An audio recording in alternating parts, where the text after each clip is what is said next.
Yo, what's up? We back. Another episode, Relax and Take Notes. Championship edition. Mike Pace, Go Dawgs, K Dub, the homie Q. What is happening, fellas? What's good? What's good? What's up, Mike? You having a good day, man? Man, hey, ecstatic. I see you still smiling about your championship. Listen, hey.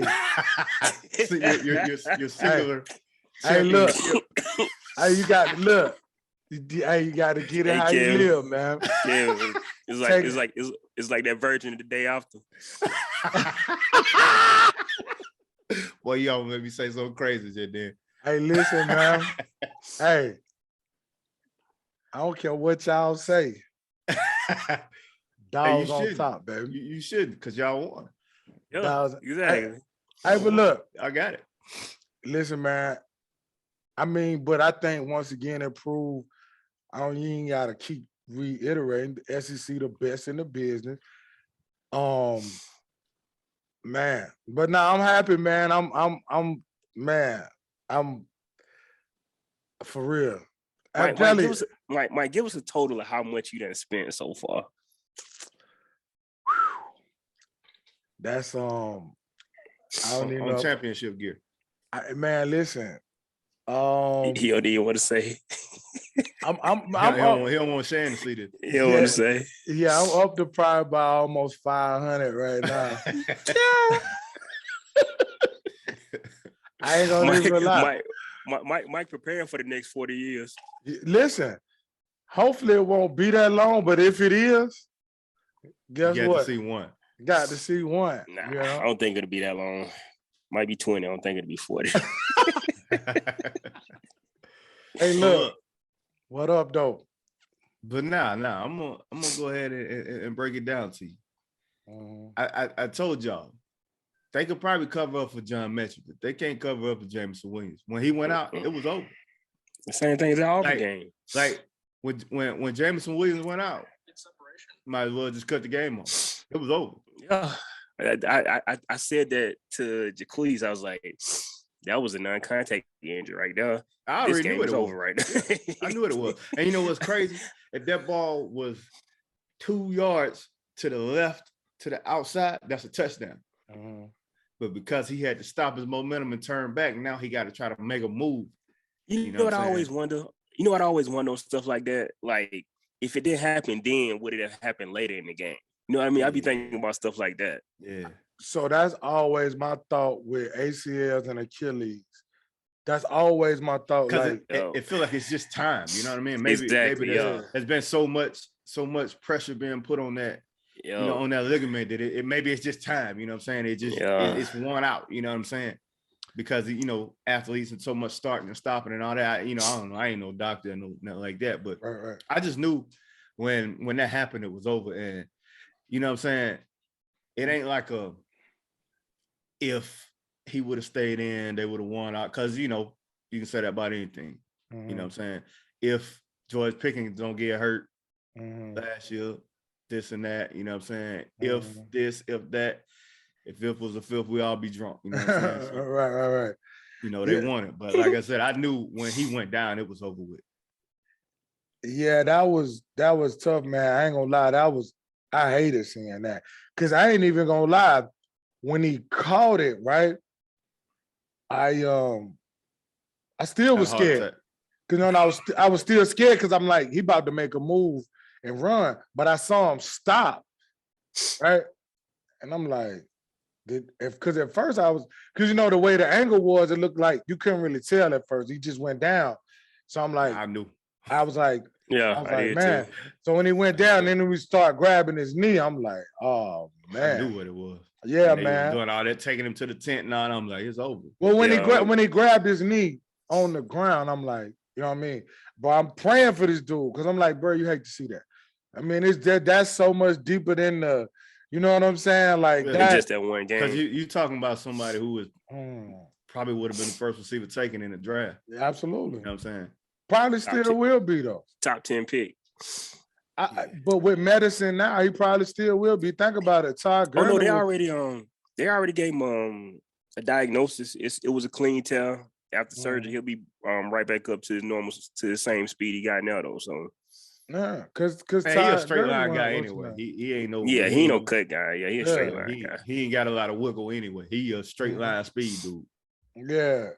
So yeah, nah, man, that was big. You know what I'm saying? Cause you saw it. Like you saw. Of course, the plan was gonna be different anyway from the SEC championship. But at that point, they just squeezed them dudes. Yeah. The defense shrunk the field. They weren't worried about. They felt like at that point you might beat us on a couple, but with him, you got to worry about every time getting beat. You know what I mean? Every play you got to account for him. Yeah, he extends the defense, right? And I mean, like I don't think Bryce. I don't think Bryce really had as much confidence in them other guys as he did in Mechie and Jameson anyway. So I think Mike, your camera froze, by the way. I see it. Hold on. Keep going, though. I got you. But no, go ahead, Q. Yeah, because I mean, you could just, and I mean, I can't really blame him because that's a senior leader that's been there in crunch time the whole season when they've been down and when they need him. And then you got a guy who can change a game in one play, and both of them gone for you. Right, because there's one play in particular I remember where he in the red zone, he threw a pass to the back corner. Trayshawn Holden couldn't get to it. That's the same situation that Mechie scored a touchdown in the SEC championship game on. Oh, you know what I mean? Same one. Right there, you got chemistry Mechie. You know what I mean? He may get to that. He may throw it different. You know what I mean? Like, and that's what I told you. It is what it is. They could overcome injuries. No, wait. Next season, you'll see the exact same play with the same quarterback and the same receiver, and it'll be right on the money because they got this whole summer to work on it. Yeah, you see it all the time, even at different positions, right? I remember when Richard LeCount was a freshman at Georgia. Man, like he used to be out of place so much, but you knew he was gonna be good. You know what I mean? Yeah. And then by the time Richard LeCount last year. Oh man, bro, he was like, you know what I'm saying? Like, and that's why I felt more confident this year because I knew that secondary, you know what I'm saying, was accounting, all of them guys. Yeah, they was. They gone. That secondary was way better last year. Now you couple that secondary with front seven. Yeah, man. Yeah, you talking crazy because the whole secondary minus one got drafted. Like they didn't just move on; they got drafted. You know what I'm talking about? You talking, and Tyson Campbell wasn't even a senior. Tyson Campbell was a junior. You know what I'm saying? So, yeah, but that game was, man, it was good, man. It was telling though, like the trenches, the battle in the trenches, man. Just NFL people all over the field. You know what I mean? Like you got it was grown man football. Oh my gosh, man. You got Will Anderson and Turner, Dallas Turner, and Christian Harris just making plays. You got DJ Dale making plays. What? Shut up, Kevin. What? What? Kevin about to say wide out Dallas Turner. Yeah, absolutely. Every time I think about it, bro. You talking about some 240? Ain't no way. 245. Kevin. That man the same size as Marcus Smart. 6'4", 220. He gonna be a player though, boy. But nah, I'm gonna tell you somebody that I gained a lot of respect. I already had a lot of respect for Brian Robinson. That man ran like a tank. Yeah. That one drive on I think it was a block field goal drive. Yeah. He was going crazy. You know what I mean? Man, that one run from the goal line to the right. Yeah. He ran over three dudes. Yeah. And Quay Walker ain't no punk. You know what I'm saying? Nah. He ran over Quay Walker. I was like, and thank God the sideline was right there, and Lewis Singh was able to get him out of bounds. But man, listen. So that's just some grown man football, man. Yeah, that's all it was. It was, and you know what, man? I ain't gonna lie, man. I got to show Steady some love, man. Listen, that ain't it, man. Steady fumbled that ball. Steady fumbled that. It's quarterbacks that's 5 stars that wouldn't have bounced back from that. The throws he made after that, knowing what he had done against Alabama the previous 2 games, man, listen, man, you gotta get that man this. Look, he threw some dimes on that. The first pass when he threw it to Burton, boom. When he hit McIntyre, and he would have had Burton on the deep ball, but homeboy pass interference, which was smart. It was smart pass interference. Oh yeah, that was probably talk about the smartest plays of the game. Injuries. Yeah, Job and Armour Davis, and then that one to AD Mitchell. Now a lot of that was AD Mitchell, but still, the awareness to get it out of there on the free play, the blitz pickup by James Cook, I think was overlooked. But that was, man, listen, man, he was 4 for 4 after he fumbled that ball. Hey, man, James Cook was the reason they won that game, bro. It was, I'm telling you, like that one long run that he had it just opened the whole game up. Bro. And the blitz pickup. Yeah. He don't pick up that blitz, Stetson don't get that ball up. Like, to me, he the best playmaker. That might have been another sack fumble too. Well, it was offside, so it wouldn't have mattered. But I'm saying it was a free play anyway. It was a free play, but he wouldn't have got the ball off. Yeah, and AD would have never had a chance. You know what I'm saying? But James Cook was my main focus. He was the one I was worried about. Him. I wasn't worried about Bowers because I knew they were game plan for him. But Bama had trouble with the running back coming out the backfield or anything the last couple of seasons anyway. Yeah, but it's because of their style of play. They play a lot of man defense. But then too, the offensive line, when they moved Jamar Sawyer to right guard from left tackle, Bama couldn't stop the run no more. They just started leaning on him. Yeah. Zeus was getting 5 and 6 and 7. And then they put James in, he get 5 and 6. Then they put Kenny McIntyre. Kenny McIntyre's gonna be a beast, by the way. But then they couldn't stop the run. That last drive, they threw the ball one time. And that was the Brock Bowers on the touchdown. And that wasn't even, that was just a toss over over the top, which the run set that up because he faked it to James. You know what I'm saying? But nah, man, it was a good one. You know what I'm saying? Man, listen, like I told y'all, man, when Ringo picked that ball off, I couldn't talk. I couldn't. I just threw my hands up. You know what I'm saying?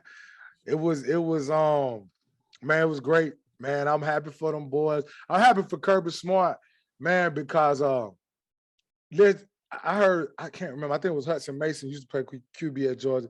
He was like, let's just say Bama don't make it, right? And Nick Saban retired, but Georgia beat whoever. And then the whole thing would always be, okay, you won, but you never beat Nick Saban. You know what I mean? So, I'm happy for him, man, because he did a good job with that class. Like that class, the graduating class, that was the #1 recruiting class that year. That was with Justin Fields and them guys and James Cook and Jordan Davis. That class was, and some of those guys even transferred.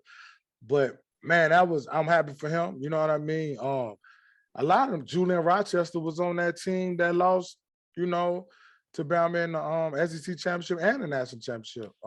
And also with Stetson Bennett, you know what I'm saying? Because I'm man, like I was just telling you, I'm Georgia Bulldog fan since I can remember. But to be a 3-year-old and say, I want to play quarterback for Georgia and tell your pops that, and be such a fan first, not even just you know what I'm saying, but a fan, and then go there as a walk-on and then play in the Natty, man, listen. And then do like 5'9", I don't know, $1.765. And now, man, look, he got hit one time, and I'm like, oh, he finna die. Like, you know what I'm saying? First play of the game, he gets sacked. Whole first drive, he looked nervous. Man, look, man, hey, I'm telling you, man, he look, and I ain't light it up, but to stick it out, and then all the criticism he had to go through, the man went and bought him a flip phone, so he couldn't even hear all the noise, Nah, I salute that, man, you know what I'm saying? But I'm happy, man. Look, man, whoo, the monkey off the bat. Look, man. I'm happy. I'm happy y'all won. Cause look, as a Bama fan, we used to this. We know what it's like to win. You know what I'm saying? Ain't nothing wrong with sharing the wealth a little bit, especially to my folks I fool with. You know what I'm saying? Speak for yourself, Kevin. So you know what I'm saying? I'm okay with y'all getting y'all one. Don't get happy. You know what I'm saying? Hey, no, you gotta get happy. I wish Kirby would have left Indianapolis and just went on and found Caleb Williams. don't get too happy because we ain't gonna get y'all no more. I know, look, Kevin, Mike, y'all know why I'm okay with losing. Why I'm okay with losing this game? What is that? Can you imagine what this team is gonna do next season? Can you imagine? That's what I'm saying. Like, with all this off-season motivation, I'm okay with it because I like Georgia. Like, I honestly feel the same way that Nick Saban feel. Like, if they had to lose to somebody, I'm glad it was Kirby and Georgia. That's the only team that like it don't piss me off. Like if they lose to anybody else, I'm kind of pissed off about it, to be honest with you. But with Georgia, I almost, because it's my team, I don't enjoy watching them win, but it like lessens the blow like a whole lot. You know what I'm saying? I'm the same way because I got a lot of family in Atlanta anyway. And most of them Georgia fans. So and I'm an Alabama fan, but I've been watching Georgia since I was little too. Like I remember Garrison Hurst and all of them dudes. You know what I'm saying? I remember watching Robert Edwards and Champ Bailey and all of them dudes. You know what I'm saying? Right, and as we said earlier, that's so crazy that you rattling off names of guys that was very, very good and great pros, and they never won. You know what I mean? Like, it's so crazy. Think about that 2012 team that Alabama beat in the national championship. I think like 7 guys off that defense went pro. You had Todd Gurley playing in that game. Chris Conley was playing in that game. Malcolm Mitchell was like, all them dudes with Malcolm Mitchell. That's the crazy thing though. Like both of them teams beat the brakes off the teams that played the other night. I feel like that 2012, both of them teams were 2 of the best teams I ever saw. Yeah, the only Bama team that I think this team, I don't think this team could beat any of them other Bama national championship teams, like for real. Not even close. They couldn't have beat none of them teams that did make it. This was Nick Saban. I said this way before, like early in the season. This is the second worst team Nick Saban has ever had at Alabama. If you put that Bama team against that 2012 Bama team, no way. Think about who was on that. You know what I mean? And then even like that 2012 Georgia team, you know what I mean? With Todd Gurley and like I said, Malcolm Mitchell, Chris Conley, Aaron Murray, like, and that defense was, oh man, Alec Ogletree, and it was crazy. You know what I mean? But when you think about some of the guys that's been there, you just say, man, they never won with that defense with Dave Pollock and Thomas Davison. You know what I mean? Sean Williams and them guys. It's just amazing. You like, what? You know what I mean? Greg Blue, like, it was way overdue. It was way overdue. I forgot about Greg Blue. I did too. Yeah. You know what I mean? Like, it's crazy. It's crazy, but nah, man. I'm so happy, boy. I don't know what to do. I'm trying to tell you. I'm trying. Hey, look, man. Oh my gosh, man. Yeah. Picked up a 4-star tight end yesterday out of the 23 class. Yeah. I think he like number 3 rated or something like that. I don't know, but yeah, that was man. That was what was up, man. But shout out to the Dawgs, all Dawg Nation. That man so happy and pitiful. Hey, I ain't want nothing that ain't had Georgia on his seat. How long they gonna last, Mike? Oh man. Hey, all your get on guy here? No, it ain't made it yet, man. I got coffee. I got coffee mugs. Man, listen. Kevin, this is the first time Georgia done won in 40 years. You know this stuff gonna be on back order to the summer. Bro, real, bro. They already said when you ordering like the stuff they gotta get, there's like, do not expect this until like, you know what I mean? So yeah, nah, man. I know you got your tag for your truck. Man, listen, bro, I got a towel. Man, I got so much. Mike done got golf tees and all that shit. He don't even play golf. I do play golf. Listen, I got everything. I'm trying to tell y'all. Hey, man, look at that. I'm telling you, if it was, I ain't gonna lie, it was surreal. I can only imagine how it feels to the players. Man. Well, what? Yeah, a lot of them, they might not even understand the significance the way you exactly. Well, think about even the ones that think about the guys that's been on that team. Like James Cook was on that team that lost to when Jalen Hurts came in. Yeah. The SEC championship. He was a freshman. Him, Jordan Davis, Channing Tindall, all them dudes was freshmen on that team. So imagine they lost that. You know what I mean? Then you come back, you lose next year because they didn't play Alabama the next year. Then you lose, that last year. Lose the SEC championship this year, so yeah, man. That was Vince Dooley was at the game. Yo, it was crazy, man. Yeah, it was crazy, but that's what's up, man. But hey, I think that we could possibly see both of them in the SEC championship next year for sure. More than likely. I mean, yeah. The only other team on the east side that might squeak in every now and then is Florida. Other than that, they're gonna be terrible next year. Only reason, next year I don't think. But I'm saying like I say every now and then because every now and then. Oh, you talking about moving forward? Yeah, for they sure. Get a squad, but other than that, whoever makes it there besides Georgia. Yeah, because next year the East, to me, probably the top of the East would be Georgia, Kentucky, and Tennessee. That they probably gonna be the top of the East. I think they need to restructure the SEC in terms of the divisions. The divisions? Yeah. I think I would like to see Auburn move to the East, if nothing else, because it's just like yeah, it's packed in the West. The West, so that's why I always say, for a coach to take a job in the West, man, right? That's why I never wanted Texas A&M to come to the SEC, because I knew that they'd be in the West, and I knew that's just another quality team you got to deal with. But think about when you in the West and you got to play Bama every year, LSU every year.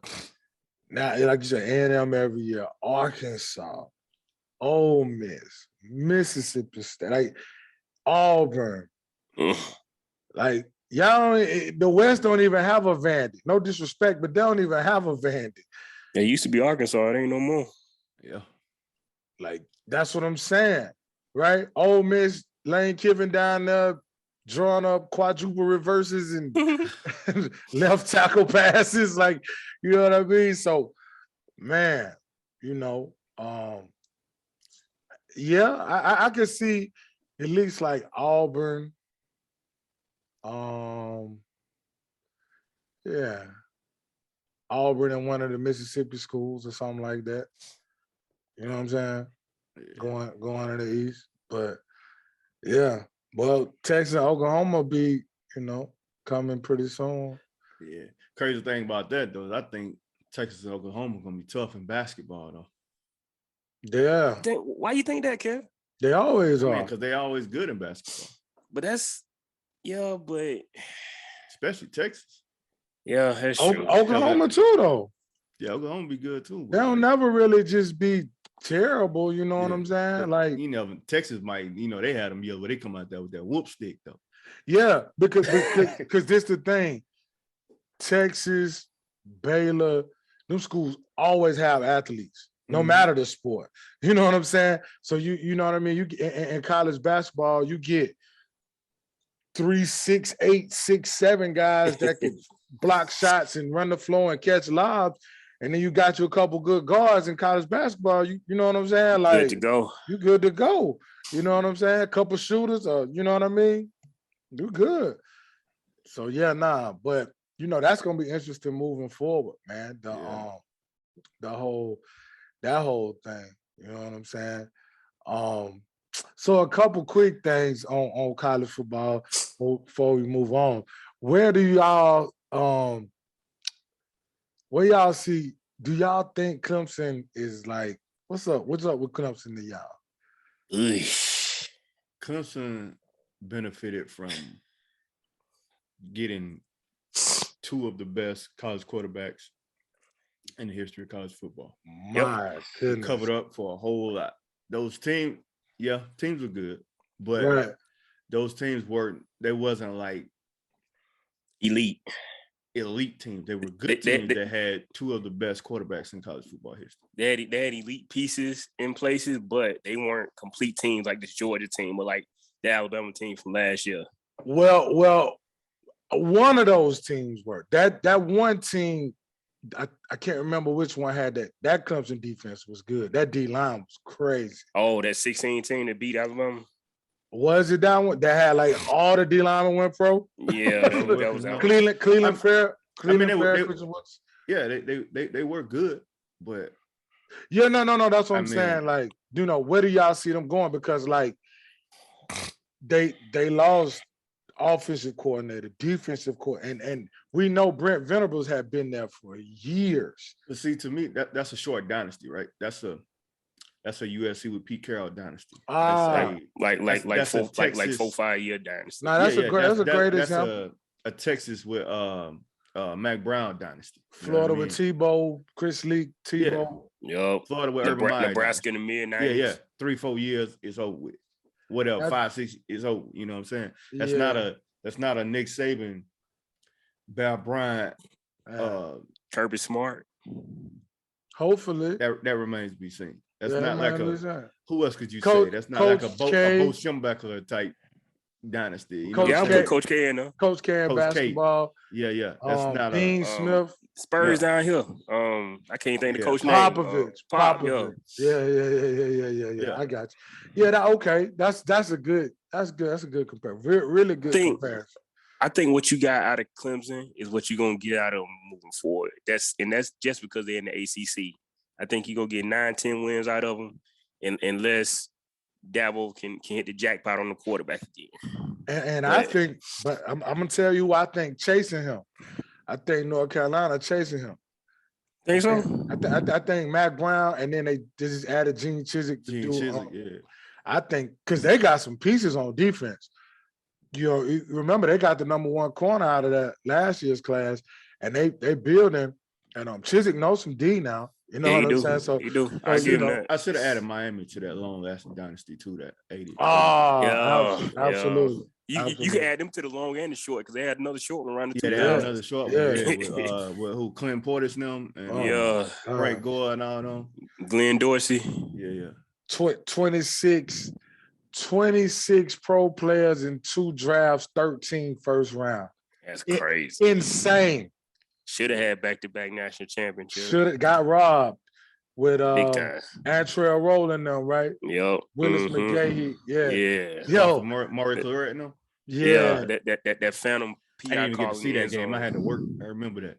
Yeah, you didn't see that, Kevin? Nah. I was in the military at I was throwing stuff up against the wall and everything, man. I broke my ankle the next day. Remember that was the next day. Yeah. Well, he should have passed me that ball. we ain't gonna get into that, but I need to hear that story. Nah, it ain't no story. Mike Pace should have passed me the ball, and when he did, he took another step and broke his ankle. I couldn't pass the ball without taking that extra step. I needed the step to plant. That was his plant leg, Kev. Exactly. I had it lined up. I was finna take off. Yeah, and I had it. Perfect. I was finna take off. Q. Ask him who passed the ball better than me. Nobody. Mike Pay's always pass. Mike Pay pass the ball before he do anything. You know what I'm saying? Mike Pay gonna rebound, play defense, pass the ball. But I'm just saying he misread that one. I could not get the ball. It would have been a duck, bro. It would have been like that pass Stetson tried to throw with Christian Harris. That's how I would have threw that ball. I'm just mad because I had the dunk lined up like it was perfect. Like, I ain't gonna lie, Mike, and I saw it. I saw it too. Mike Kevin don't care nothing about your ankle. All he care about that dunk he missed. It's done, right? You just care about that dunk he missed. Oh, that's all he care about. I had it lined up, and I had him too. I had him. It was gonna be nasty. And the gym was packed that day. We was finna go crazy. But anyway, yo. But yeah. But nah. Y'all broke that down good, man. I see. What you think they're going? Huh? Where you think they're going? Clemson? Yeah. No, I agree with y'all. I was just asking, but y'all broke it down. Y'all broke it down really well. Let me ask y'all this in relation to that. What y'all think Cristobal gonna do at Miami? It's tough, man. And the reason why I say it's tough right now, it seems like the kids not staying in Florida. Yeah, that's true. And I don't know what's going on. I don't know what it's gonna take. I don't know if it's gonna take like I don't know if he'll leave, but I don't know if it'll take like a Dion. You know what I mean? I don't know if it'll take a prime going back to Florida State to get those kids staying there. Ed Reed or something, Ray Lewis or somebody. I don't know, man, but it just seemed like, and it's so crazy to me, right? Like we all know coming up, bro, in the 80s and 90s and early 2000s, kids was not leaving Florida, dog. At all. Our generation cared about history. Like kids now don't care about history like that. So it has to be like I feel like the reason why Dion works is not because of his history. It's his overwhelming personality. His cachet. That's what it is. You know what I mean? Like kids today, I don't feel like they research the game the way that we did. You know what I mean? Like they're all about what's going on now. You know what I mean? So now Georgia, Alabama, Oregon, they have the facilities. You know what I'm saying?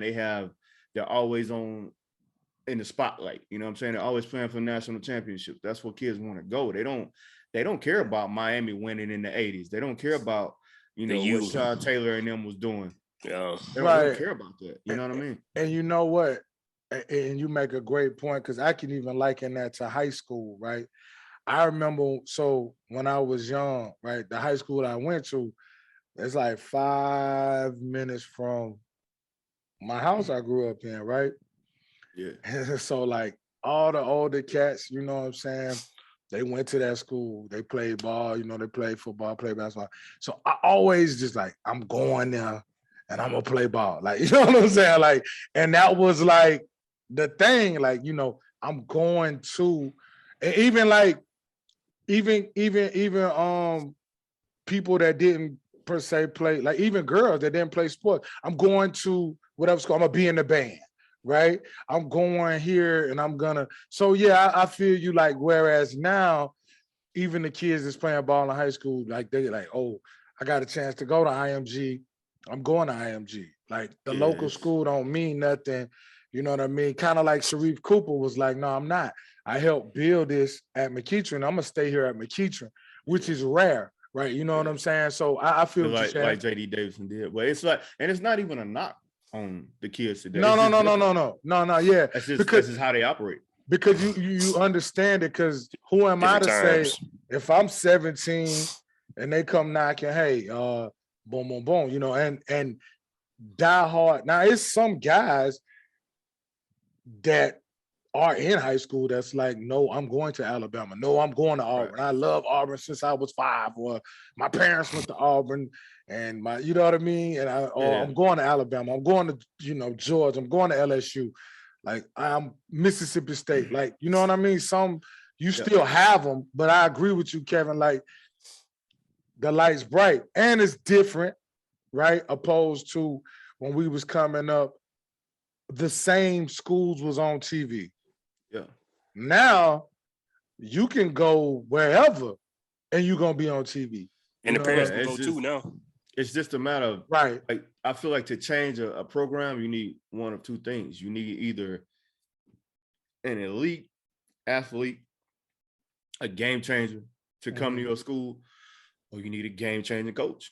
Like for Alabama, they got lucky and got both in the same year. Well, the following year, they got Nick Saban, right? Which is a larger than life personality. Right. The following year, they got Julio Jones. They got Mark Ingram. They got Marcel Darius. They got Dante Hightower, all in one draft, all in one class. Those are 4 NFL Pro Bowlers that I just named, and one a Hall of Famer. You know what I mean? Right. So, yeah. And similar to because like you said, even at UGA, right? They always had guys, but now you bring in a guy that's off that tree. Yeah. That went to Georgia, played it, you know what I'm saying, played at Georgia, grew up. He understand the culture. So now it's like boom, boom, boom, boom. And so the lights break because they get a lot of South Florida kids, you know what I mean, as well as Alabama. So and to your point, I think that's what happened with Clemson. They had the Spiller and Boyd and Watkins and Hopkins, and then in came Deshaun. Yeah. So then, boom, you know, he elevates them to a national championship. What's my man with the Chargers? Mike Williams. Mike Williams and Renfro. Hated that dude, man. And the tight end, I forgot his name, but yeah. You make a great point. But you know what's crazy too, though? If you look at it from top to bottom, think about what's crazy is how we talk about like recruiting and, you know, Bama and Georgia and the LSU normally in that top 5 and A&M and Clemson. If you look at the way they struggled this year, they struggled running the ball, they struggled protecting the quarterback, stuff like that. So it's crazy because remember we was talking earlier at the beginning of the year when Georgia was about to play them and I said all the success they haven't had linemen go in the first round. Yeah. Which is crazy, which lets you know to your point how good those quarterbacks were. Right. You know what I mean? Because you just couldn't stop them. Like when I forget what year was it when Reuben Foster almost decapitated Deshaun Watson. That was the year they won. When he got up like winning 17. 16 to 17. That was 16 because they won in 15. Then they turned around and beat him in 16. Was the guy in 15, I think. But yeah, in 2016, like that's one of the better Alabama teams I've ever seen. You know what I mean? They just couldn't stop him. Like no matter what they did, it's certain guys, certain offenses you cannot stop. I don't care how good your defense is. Yeah. And Deshaun Watson was that guy. He even do it now if he on the field in the NFL. You know what I'm saying? Like, to me, I still think he's the best quarterback in the NFL, to me. Because, Kevin, think about it. His O-line been terrible since he got in the NFL. Right. He had Hopkins, and he had, what's my man went to Miami? I can't remember. He had Kenny Stills, Fuller. He had Fuller. Yeah. Yeah. and who we have as a running back. That's what I was about to say. They had my guy from Ohio State for a while. That I was like, what's the guy? Big boy. Dang it. I like dude too. I can't remember his name. Carlos Hyde. Yeah. That's like the only person really that, you know what I'm saying? And then they were shuffling them in and out. You know what I mean? He never had no consistent running back. Yeah, so now I'm with you. Yeah. It to me, it takes that one of a kind type quarterback or player or winning. Yeah.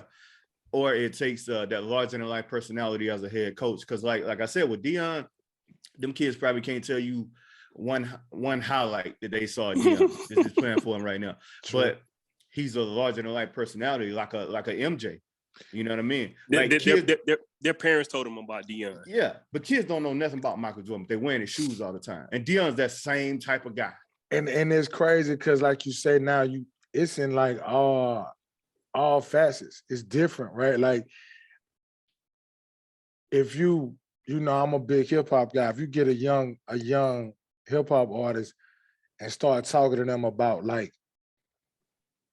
legends in rap, they probably like versus like if you catch a guy, you know, from our area, like, oh yeah, man, like I was, you know, in all of the Ghetto Boys or Big Daddy Kane or, you know what I'm saying? But now these kids won't be like that about like Jay-Z and Nas and, you know what I mean? And them guys. Like I watched Twista say, he was in 8 Ball and MJG, and they was in the same era. Right. You know what I'm saying? So yeah, I feel you. I feel you. You know what I mean? I feel you, man. But it's and you do have to adjust because being like older and liking that tradition, you know what I'm saying? At first, I struggle bad with it. Like, yeah, because you feel like, yo, how could you? Because that's how I'm looking at these Florida kids. Like, do you not know? I struggle bad with it because like me and Mike, we was talking about this before we got on air, right? Like, me and you are like sports historians, right? Yeah. Like, there's not much you can tell me about football, baseball, and basketball from the 90s. You know what I mean? And even like from the 80s, from my like before I really, really was able to process what was going on. You know what I mean? I'm sitting here watching I'm watching the dunk contest. These guys react to the dunk contest from like 1977 all the way up. They reacted to like every one of them. You know what I'm saying? And it's guys that they didn't know, like Harold Miner. I'm like, how do you not know who Harold Miner is? Baby Jordan. They didn't know who Larry Johnson was. Like, Grandmama. How do you not know who Larry Johnson? And these are like, these guys can dunk, they can play ball. You know what I'm saying? They know current basketball. They know all, you know what I'm saying? They know basketball, but they don't know the history. I'm like, how do you not know Larry Johnson, bro? I'm like, they don't know who Kenny Skywalker is. You know what I'm saying? Like, even before my era, like, I can look at Calvin Murphy and tell you who that is. I can look at David Thompson. You know why though? Because think about it, guys. Back then, when we was growing up, 80s, 90s, when we was starting to know what we was talking about, started really obtaining and retaining information, started researching the stuff that we love, like college football, basketball and stuff. We didn't have no other distractions. We didn't have no Facebook, no Instagram. We didn't have none of that stuff. All these kids got too many distractions now, so they're going to go play their basketball. They're going to go to their camp. I see where you're coming from, but I don't know if I can agree with that, Q, because if you love something, then, well, I don't think, my bad, for me, when I love something, I invest in. But see, my pushback to that, Q, is always when I tell people is what we had is what we had, and what we had was the next best thing too. So when people say, all these kids love video games, look at them. Well, when Nintendo came out, it was like having a PlayStation 5 or whatever, because you ain't no different. So when that Nintendo was there, it was incredible, right? So yeah, this stuff is incredible, and it's more incredible to us because we know what Nintendo looked like. Like, you got Stickman, like, you know what I'm saying? So now when you look at playing double dribble, you know, Ring King, you know what I mean? I'm getting contact dunks on 2K, like, you feel me? Like, now you can talk to somebody and play the game, bro. That's crazy. So, but what I'm saying is, like, but still, Quinn, think about too, what's at their disposal, bro? We ain't had no internet. Like, we didn't think about it. I don't think they love it the way. I ain't even gonna say they don't love it, but think about it from this aspect. We had no internet, right? We had no gazillion sports channels. Remember, it was only one ESPN for the longest, and then you had no Google. We ain't had no Google. Right, that's what I'm saying. It was no internet, so then you had to pay for ESPN too. How many people parents just pay for ESPN too? I remember being so mad I couldn't watch Arizona and Cal play because Jason Kidd was scoring off against Khalil Reeves and Damon Stoudemire, and they kept like flashing into whatever game was on. I'm like, bro, I want to see Kidd, Khalil Reeves, and Stoudemire and them. So, like, think about that though. Like, all the guys we know, Sundays, it wasn't no NFL Sunday ticket. You watched whatever the area game, whatever came on. So for me, I always saw the Falcons. You know what I'm saying? And then the 4:30 game was normally a West Coast game. The Raiders, 49ers, Chiefs, Broncos, 49ers. You know what I'm saying? Chargers, stuff like that. And the Sunday night game, you saw that. You know, everybody saw whatever the Sunday night game and the Monday night game was. But you didn't see, bruh, think about, go to one of our text joints on Sunday from Sunday. Oh man, Did y'all just see Devontae Smith? Did you just see Nick Chubb? Did you just see Justin Herbert? Did you just talking about all the games? Because my Sunday routine is I got one game on my TV and I got like 3 on my computer. You know that's what I'm saying. So, but think about that. So that's what I'm saying, Quinn. Like, and I ain't gonna say they don't love it as much. Yeah. I just don't. I don't understand it. It's just different, like Kevin said now, because you could tell the guys love it. The ones that play it and do what they do and working on. They love it, but it's just different. Like it's just different, bro. Like I said, man. I don't know. It's no way though. It's no way. I just can't fathom if I'm an NBA player. Boy, some of the stuff I hear these young boys say, I'm like some of the guys that they don't know. At the same time, Mike, though, the more I think about it, it's always been like that. I think, and I put Quinn in this too, because I've been knowing him for a long time. We talk sports for a long. Us three, we're just obsessed. We're all sports historians. Obsessed is a great word. Yeah, because like I said, I can right now, if you show me a picture of Dave Bing, I know who the hell that is. I don't know that. I wasn't born in the 60s, bro. Yeah. You show me World Be Free, I know who that is. You know what I'm saying? Like Elvin Hayes, Wes Unseld, I know these. I research this stuff. So you're right. You might, because like even coaches like Tom Landry, and like, you know what I'm saying? Like stuff like that. Like, so you know, like we know Bum Phillips. yeah. Seriously, and his son. yeah. And like the Ryan family. If you Buddy Ryan, and if you show us, like you say, guys off the 85 Bears, we're gonna know. Yeah, we're gonna know Willie Gault and right. You know what I'm saying? Like all of these dudes. Like the Jimmy Johnson before he got to the Cowboys. Not just Walter Payton, you know what I'm saying? We're gonna know Jim McMahon, you know what I'm saying? Yeah. We're gonna know Refrigerator Perry. Mike Singletary, and Richard Dent, you know what I mean? Like, so yeah. So I guess you know what I mean, it has all, but it just still seemed like for real though, y'all knew guys in high school that wasn't like you. Like they might not even play ball, and I ain't talking about they knew like who Jordan or whoever. I'm talking about they'll be like, oh, that's Detlef Shrimp. Like somebody might like I got a homeboy. He did not play basketball, but he knew who Eddie Johnson was and like Ricky Pierce. Yeah, you know what I'm saying. So it just seemed different to me. I guess, but you're right though. You probably right. It probably was. Like I said, we just a little tripping. It's always been like that. You know, we just a little obsessed. But it's fun. It's weird to hear you say these dudes like play ball, they dunk, and that's what and you don't know who Skywalker is, and like Harold Miner and Larry Johnson. We, us three are the same people that can say Vasek Kahima and know who that is without even blinking an eye. Most people look at you, who in the hell is that? Who is Vasek Kahima? Yeah. I mean, true. Or like get hyped when one of us texts something that's like probably totally like nobody cares. Like, yo, that's such and such son. Like, oh, for real? That's Marion Butt's son. Like, why do you know that? Nah. And it's crazy because, like, I swear, when a text like that come through, you really be hyped. Like, oh, and you know what's crazy? Like situations like that, like that's what build me and Mike friendship. Yeah, you know what I mean? Like, and me and Quinn too, really.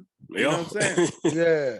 I wasn't really talking to nobody from White, Alabama, man. I mean, if it wasn't for sports, I wouldn't even talk to kids. Dickard. I'm saying, like me and Quinn bonded through like sports. You know what I mean? Y'all just made me remember a story. So I had just moved down here we got here in 2009, right? Mm. And my cousin came out here who loves basketball, Damon Kevin. Yeah, I know that. So actually, that's my cousin too. I saw, it is. So we saw, I was like, I saw George Gervin last week and I was excited, right? Iceman. Right. And then I talked to him about the next hour about who George Gervin was and why he was important to San Antonio. And I go a month later to talk to him about it again, and he done forgot the whole conversation. What? See, that's like, man. I and it's like I could sit down and talk to somebody that may have like been in, like they might have been a teammate or affiliated with like some athlete, and I can listen to them talk about that, just the relationship and the instances they had like all day, bro. Like I was talking to this dude one time. He had a friend that played with Lawrence Taylor, and I was just sitting there like in awe of some of the stories he was telling me. Exactly. And I was just sitting there like, man, like, you know what I'm saying? I did the same thing with Antoine Walker, man. I swear, I met Antoine Walker and I talked to him for probably 20 minutes, man. And it was one of the best times of my life. Right. I'm not playing, man. I'm dead serious. I talked to Antoine Walker, and in the setting that we was in, only like 3 other people knew him. You know what I mean? So, and they was kind of like, I guess they didn't really want to talk to him like that. So it was like me and him sitting there having a one-on-one conversation for about 20 minutes. And this is one of the coolest dudes you ever meet, man. But Kevin, like I tell anybody, Twan, that's my guy. I don't nobody talk about Twan, and I ain't saying it. But you know how I feel about it. I thought I was Antoine Walker. That's what I'm saying, man. So you already know how I feel about Antoine Walker. I was man. like trying that to would have been crazy by everything, bro. He was, he just man, he was so cool, man. And you know what I'm saying? Like it's just one of them things. He'll probably never remember it, but for me, that's one of the best days of my life. Never forget it. Yeah, for sure. Like I told you, when I saw Glenn Robinson in the club and he dapped me up, like I'm like, bro, why are you dapping me up? Like, that's do you know? I'm like, do you know I wore number 13 when I played AAU because of you? Now I'm saying that, like, he was like, what's up, man? And I'm like, I was like, how Red Grant was when he said he met Shaq. Hey, Shaquille.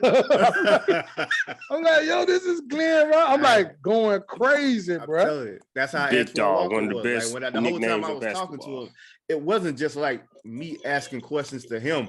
It was like us having a back and forth conversation. Like he was initiating conversations with me. Yeah. He was like, tapping me, hey man, this and that. I'm like, this man Antoine Walker is really talking to me, bro. Like, you Antoine Walker, dog. Yeah, you know who you are. Yeah, you know what I mean.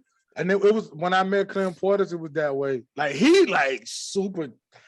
I'm like, dog, do you Clint Portis, dog? Like, you know what I'm saying? And the crazy, he was with Philip Buchanan, and they just like cooling, bro. Right. I'm like, what? TJ Ford, you know what I'm saying? But yeah, nah. Yeah, it's like you say, it is different, man. But like you say, it is what it is, you know what I'm saying? It's daytime and it is what it is. It's different. I'm sure Maybe Quinn is right. I disagree with it, but that don't mean he's wrong. True. You know what I'm saying? Maybe Kevin, that's right about a lot of our conversations, though. No, it ain't. Whatever. But look, even from the way these guys get their sports, a lot of these kids don't watch games. They watch clips. Highlights. Yeah. And they watch, you know what I mean? Because I saw, on the NBA app, you can go. So like, say you want to go watch the Cleveland Utah game from yesterday. It gives you an option. It says condensed game or full game. Yep. And you can watch the condensed game. I'm like, now that ain't for me, because I just ridiculous. Like, oh, I want to see that. Like, you know what I'm saying? Why they lost and get all stupid. But I mean, it's cool if for, you know what I mean? I guess if you're 15 and you're like, oh man, my guy played last night. Let me see. Because 9 times out of 10, they only want to see Steph or whoever they're checking for. And so I think that's cool. It's a cool option. It ain't for me, but it definitely ain't for me. But I think it's a cool option to have, Yeah. If that's what you like. But that ain't. I get it, but like me growing up, when I'm watching, you know what I'm saying, if it's 1993 and I'm watching the Timberwolves versus the Pacers, I still won't see Doug West. Absolutely. You know what I'm saying? But see, that's crazy. But that's the difference. That's what I'm saying. Like, if I'm watching, like I like Grant Hill, but I want to see Lindsey Hunter. That's my dude. That's you know what I'm saying? I love Lindsey Hunter. You know what I'm saying? That's what I'm saying. Like, yeah. So now, I mean, I feel you. Because, you watching, I mentioned Detlef Shrimp, you watching the Supersonics. You do want to see the, of course you want to see GP and Sean Kemp, but Detlef Shrimp used to ball. That's what I'm saying. You know what I'm saying? Like you said earlier, you want to see Eddie Johnson. Shoot that thing. Yeah. I couldn't stand Nate McMillan, but you know what I'm saying? I like old Nate. Me too. I used to like Nate. Herschel Hawkins. Really? Nate McMillan was trash. Sam Perkins. Well, I like Big Sam. But even like with the Hawks, Dominique was the guy, but I love Mookie Blaylock. You know what I'm saying? Like I used to like watching Mookie Blaylock. I used to like John Battle. That was Kobe. That was Kobe guy. Kobe. I saw John Battle. Kobe loved John. I have no idea why. But it's a lot of guys you have like that. You love. Yeah, because Ron Harper was one of my favorite players ever. Right. Like I look like when the Clippers played. I'm watching it. If it's on, if there's any possible way for me to watch the Clippers, I'm watching that. I got to see Ron Harper. Yeah, it's like that though. Yeah. Because I was like that. I was a huge Robert Pack fan too. You know what I'm saying? I was like Robert Pack, Rodney Rogers. Yeah, I like all them Denver teams. You know what I'm saying? Brian Stiff. Yeah. Reggie Lewis. Yeah. Reggie Williams. Reggie Williams. Yeah. Georgetown. LaFonso Ellis and all. Yeah. So we're getting all off track. Yeah, we went way down memory lane. Memory lane. Because I was about to start talking about Dana Barros and all kinds. Oh man, don't get me started on Dana Barros. The Celtic boy. Hey, he played with Philly too, didn't he? I don't remember. Didn't he play with Phoenix? I thought it was Phoenix. I thought he played with Philly. I could be wrong, but I thought he played with Philly too. Because he played with Seattle. I know he played with Seattle. I know he played with Seattle, yeah. Yeah, he played with Seattle. Man. All right. Yeah. Well, yeah, that's enough. Yeah. we can go all day with this. Yeah, on everything. So, man, let's jump into NFL, NBA.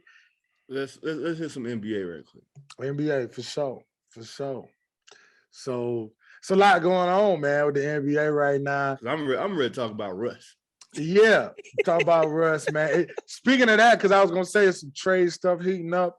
Cam Reddish got traded. Bo got traded, but it didn't go through. Yeah, he missed. He didn't pass his physical. He didn't pass the physical. So, I don't know if the Lakers would be able to trade Russ or if they want to trade Russ. I think that price tag too high.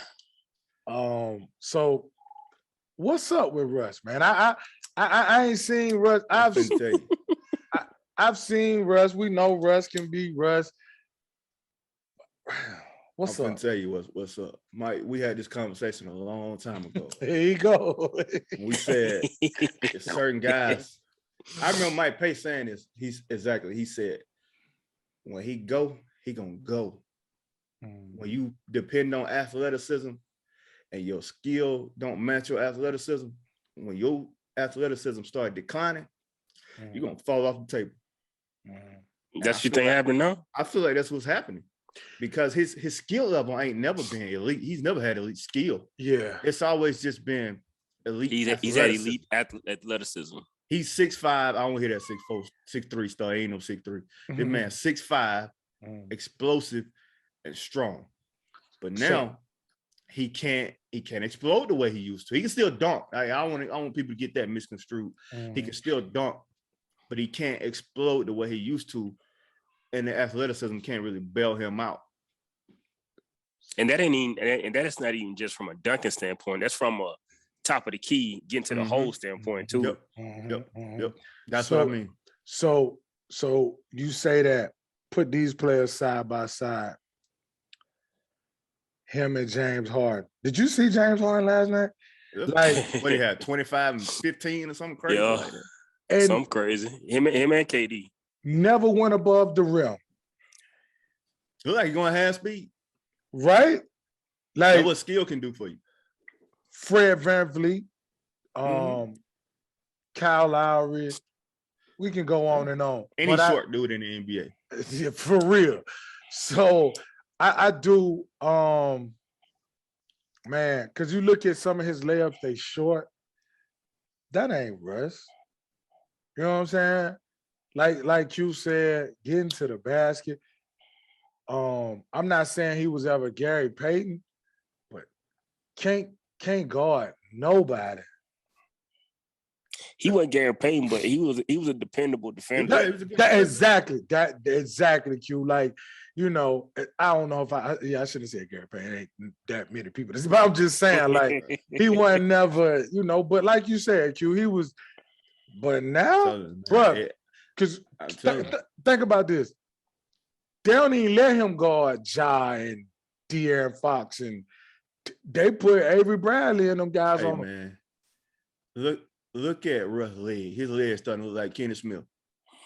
Really? I ain't paid attention. Look, I'm telling you, watch the way he walked. He walked like Kenny Smith walked. I'm telling you, man, it's about over with. And they can't trade him. Who you gonna trade him for? I'm gonna tell you the only person I can think of that they can trade him for that's like another bad contract. John Wall. John Wall. And you ain't getting much more from him. You might get a little bit better shooting. You might get somebody that ain't gonna turn the ball over as much. It ain't gonna be much less. Well, I think at this point it might be because he has started to ratchet them down. Because he'll understand his role better. And I think his sense of the game is better. Yeah. I hate saying it like that. No, you're right though. You're right. Yeah, but it sounds bad. But yeah, it is what it is. It don't matter how it sounds. You're right. It don't matter how it sounds. Russ think he's somebody that he's not. Russ still think he's 26, and it just. I feel so bad though. Look, it's on my TV right now. How do you fix Russell Westbrook? Wow. I feel so bad because he goes so hard. He put all he got into it. But I remember though, when we talked about this when it first went down, and I'm like, nah, Kevin, that's LeBron. If anybody can fix it, it's LeBron. And you like LeBron gonna be frustrated because one thing LeBron is not, I don't care what nobody say, is a stupid basketball player. He is going to play smart and winning basketball. That's why he's still doing what he's doing in his 18th season. The man, 19. It ain't because he's just so athletic and all of that. I mean, yeah, that's part of it, but it's because he know what he's doing. He's so smart out there. He know the game. He can see all this stuff happening before it happens. And to couple with all the stuff he do to take care of his body and stuff like that. So yeah, you told us. Me and Quinn both was kind of like because had pipe dreams, and I know Q did because I understand that as your favorite player, and you like want to have you want to think positive, but Kevin tried to tell us. I ain't gonna lie, but I just hate it, man. I hate it because I love Russ. I do too, but you can't trust him, bro. He is what he is. Like he's not a championship basketball player. He's gonna get numbers. He's gonna get stats, but you'll never win a championship with Russell Westbrook. It's the reason why he ain't won one to this point. It's the reason why Kevin Durant left, because he knew too. That's it. Kevin Durant is a great basketball mind. He thought to himself, I can't win with this guy. He don't play winning basketball. You can't win a championship with him having the ball in his hand the whole entire game. And if you think about the difference in the level Houston reached with Chris Paul versus the level they reached with Russell Westbrook. Yeah, because there was a couple of them Houston teams with Chris Paul that could have won it all. Then when he got hurt, I think they had a real shot to beat Golden State that year. I don't know if they would have done it because KD when they up 3-1 though. Man, I don't care, man. Either 3-1 or 3-2, but KD was. They weren't gonna lose. You got KD, Steph, and Clay. Oh, I know what I meant to ask y'all. This is we can save it to after this topic, but because you brought up that Golden State team, I saw somebody comparing the 2017 Golden State team to the 96 Bulls. And I saw that too today. Who would win? Who would win? So that led me to, and by the way, I think Golden State will win, but that led me to wonder who is the greatest team of all time. If y'all had one team to win a championship against all the rest of the great teams, who would it be? That Golden State team. I picked the 2001 Lakers. I did. I was just about to say that, Kevin. I swear to God, I was just about to say that.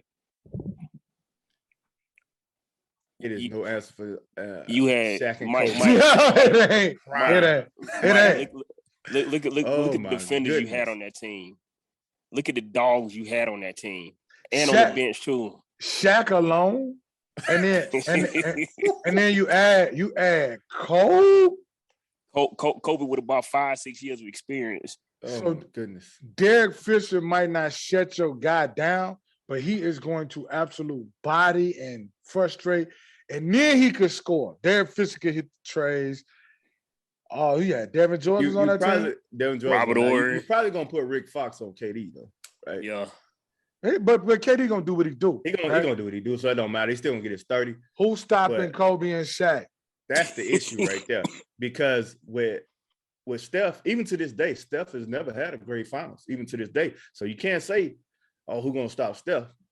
Because Steph ain't never really showed up in the finals like that. So you can put Derek Fisher on him and just let it be what it be.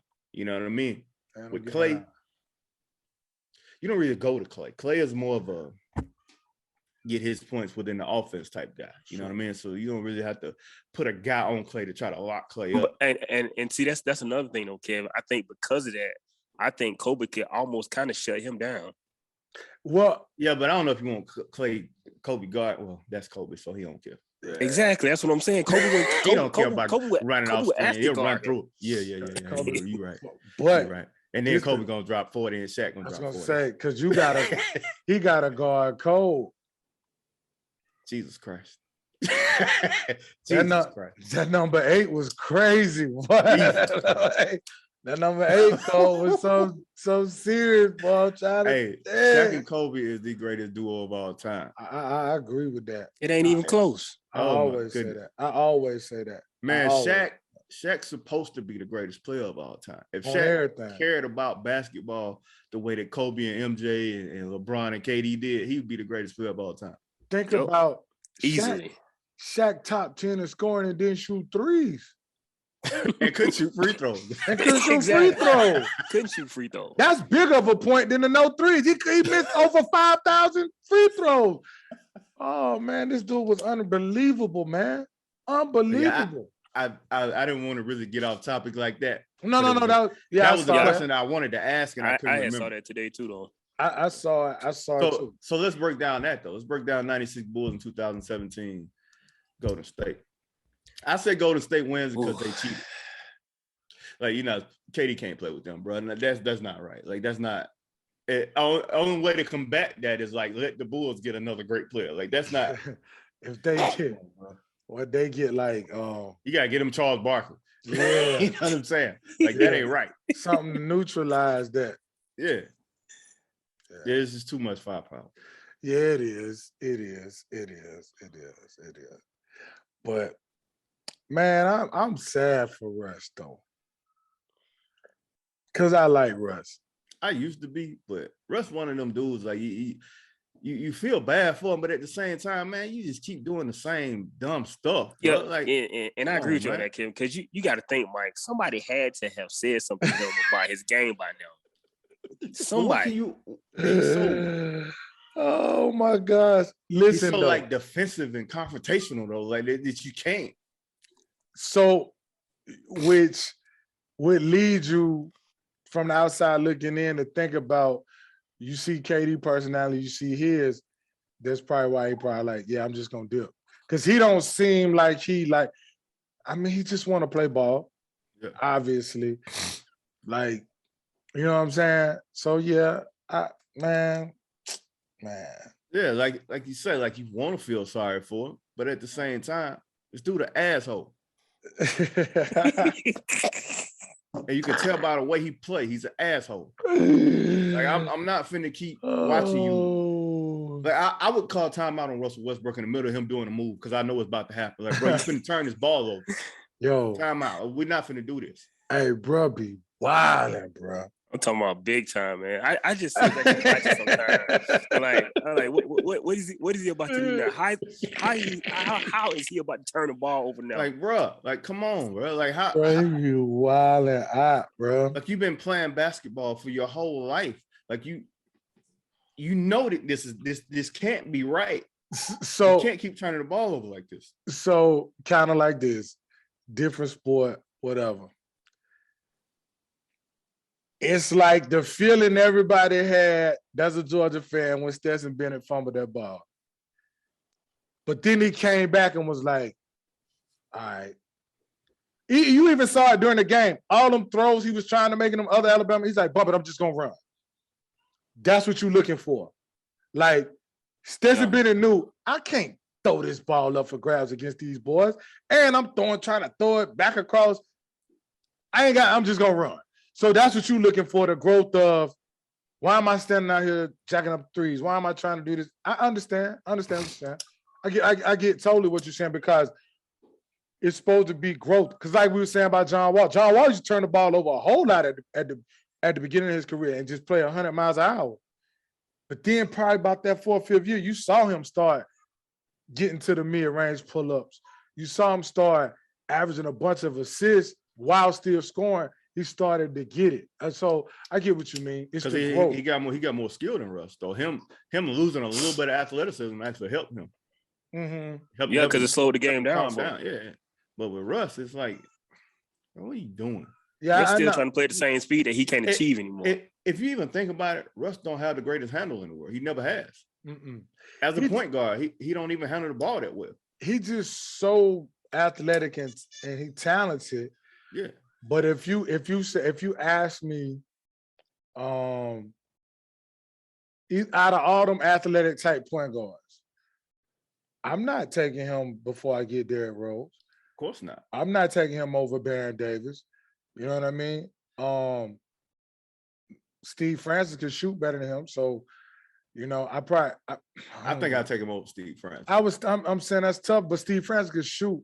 So even still, whatever, right? That's a but big one. Now that I think about it, though, I mean, in terms of winning, he might be more. Right. You know what I'm saying. Right. He might be, you know. So that's what I'm saying. When you think about that athletic type of guy, we're not taking him over Wall. You know what I'm saying? At this point, Ja Morant. Oh my gosh. I just watched him kiss the rim just then. Man, let's move to that. Yeah. Right? Bruh. Now, I watched him.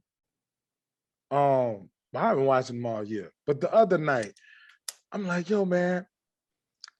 When I watched him against LA, then I watched him against Golden State. I'm like, yo, is he an MVP candidate? Yeah. Sure. Yeah.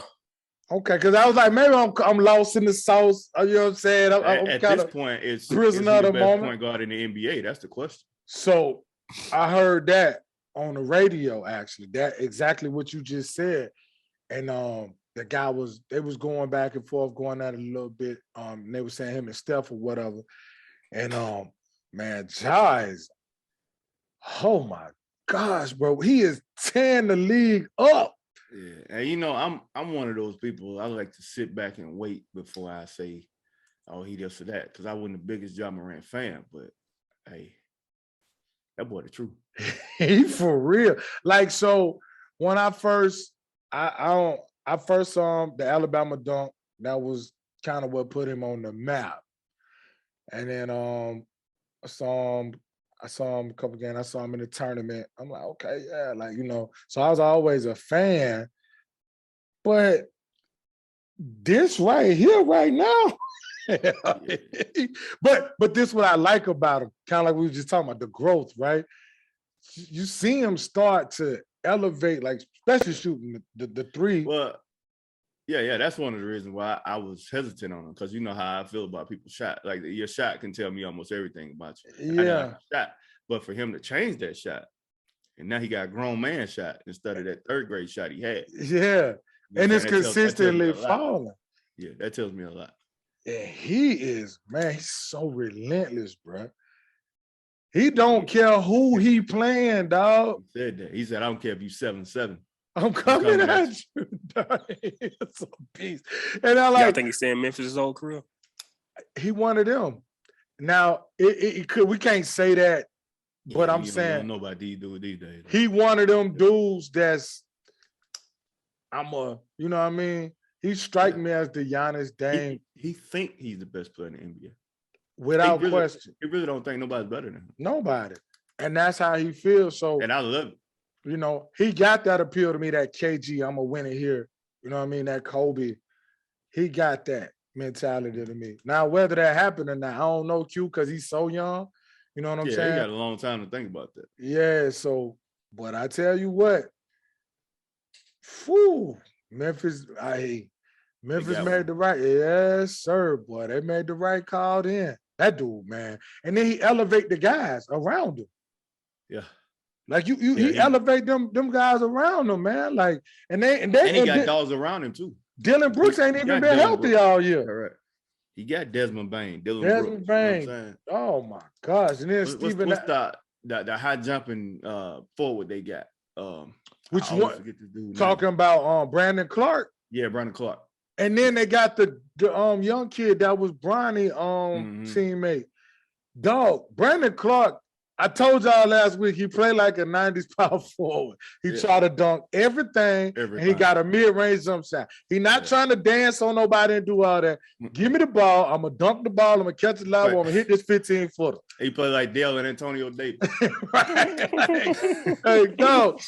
And they just throw it up there, bro. He go get it. You know what I'm saying? He kind of remind me of John Collins a little bit. John Collins shoot a little better, but. Yeah, I like that team, though. But, yeah, man, Jai is just. He on another level right now. Speaking of John Collins, dog, Cam Reddish got traded. John Collins, I read the other day, said he ain't happy with his role. And this is the second time I heard that. I think last season, or was it? Yeah, it might have been. Yeah, it was last season. I was last season. They were saying that, and they didn't know if they was even gonna retain him. And then I saw it. Might have been the day before yesterday. Say he ain't happy with his role and he want to be traded. Probably tired of Trae Young. Look, I knew he was going to say that. I knew you was going to say that. I mean, but you think about it though, Mike. Hey, he's probably right when he says that. Yeah. I mean, but listen, I think it's probably got a lot to do with that. But I think right now,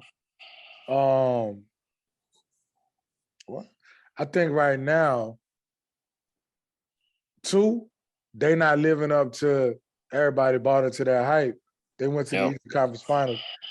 We knew that wasn't for real. You know what I mean? I ain't gonna say for real. No, you said it right. Yeah, you said it right. You know what I'm saying? But they losing, having issues, and then it could be. You know what I'm saying? It could be some. You know. I hate them point guards. I think the ball's supposed to be in their hand every moment of the game. Trae Young is redefining the meaning of ball dominant. Right. You got the ball in your hand every moment of the game on offense. And now when I get it, I have no rhythm. Yeah. Nobody on my team got any rhythm. The only time I get the ball is when you spoon feed me from an assist. You know what I mean? Like, I don't, like, bro, like, come on. So I see this with, well, not so much this year. Luka done got better, but him and Luka kind of had that issue to me. Luka actually doing a better job this year, though, to be honest. Yo, I'm going to give him his credit. He doing a way better job with it. Yeah. Because I feel like they're playing Jalen Brunson more with him, too. Yeah. I saw Jalen Brunson dunk last night. I was like, wait, what? That's a little tough. Hey, man, that's a tough-ass dude, man. Hey, what is this? That little dude, man. Oh, my gosh. He ain't scared of nobody either. And he ain't big as a gnat. But I tell you what, that little joker boy, hey, woo. But yeah, I feel like him and Luka both had that issue. But I think I think Luka doing a way better job of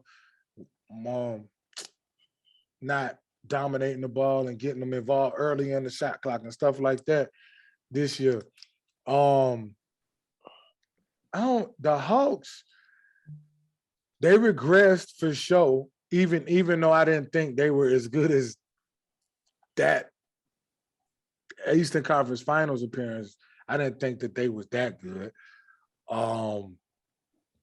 but they still regress to me. You know what I'm saying? Right. Regardless of if I thought they was that good or not, I thought they was better than what they've been. They got blown out last night by Miami. Not saying like Miami ain't good, but I'm just saying like they not. I don't know. So y'all think it's a trade problem in ATL, huh? Yeah. They gave him too much power too early.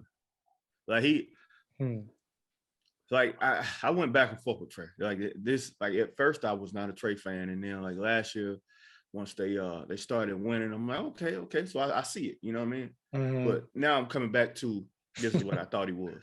You know what I mean? This is exactly what I thought he was. He reminds me of Russell Westbrook without the athleticism. He an asshole. And when I say that, I don't mean like his personality is. I mean, you play like an asshole, bro. Like the way that you play is you want to dominate everything. You know what I mean? And you don't want to. It looks like you don't want to play as a team. Mm-hmm. Now these assists will cover it up and make it look like, oh, I'm playing team ball. Mm-hmm. But it's like you only passing when you getting an assist. Mm-hmm. Mm-hmm. I mean, it's like Gilbert Arenas basketball. You know what I mean? Like it's get out my way. You know what I'm saying? I'm finna score or whatever. You know what I mean? But that ain't how you win, though. You don't win like that. As good as Ja Morant is, you don't see Ja playing like that. You know what I'm saying? Steph Curry don't play like that. Steph Curry, even Kyrie Irving to a point, right? Kyrie Irving, Kyrie's great off the ball. Yeah, I was gonna say he ball dominant, but then you'll see him like I think he played within a flow. You know what I mean? See, it looks like he ball dominant because it takes a lot of moves for him because he's small, his rhythm and get his shot off. Yeah, you know what I mean? Because he's small. It's not like he dribble it up, pick and roll until he get a spot and then pull. It's when he get to his spot. Okay, he about to go to work. Yeah. But when he going to work, it's like he's doing so many moves that it just looked like he ball dominant. So I don't think That's a great point. Because like I said, I'm trying to figure because he play in the flow. You know what I mean? Like if you watch him, he not just out there just like you say, you know, Kyle Watson like Dame. Dame. I was gonna say Dame. Yeah, and what I love about Dame is like when him and CJ playing, when CJ rolling, he just let CJ roll. Right. Dame just came on my screen. He just let CJ roll. Like it's not like, oh, I need to get in here because I'm Dame. That Denver series, when that game 7, CJ closed that series. Right. CJ mid-range Denver to death. And Dame was perfectly fine with it. I'm glad you brought that up, right? He mid-range them to death. Like people always think you have to just shoot threes, and they talk about how bad the mid-range shot is. What? Like, why do people get that so misconstrued? Right? I don't think they're saying. Well, so here's the thing. It was like you saying it's a different time, right? I think it's a different time in that aspect too, because like you said, Steph changed the game, right?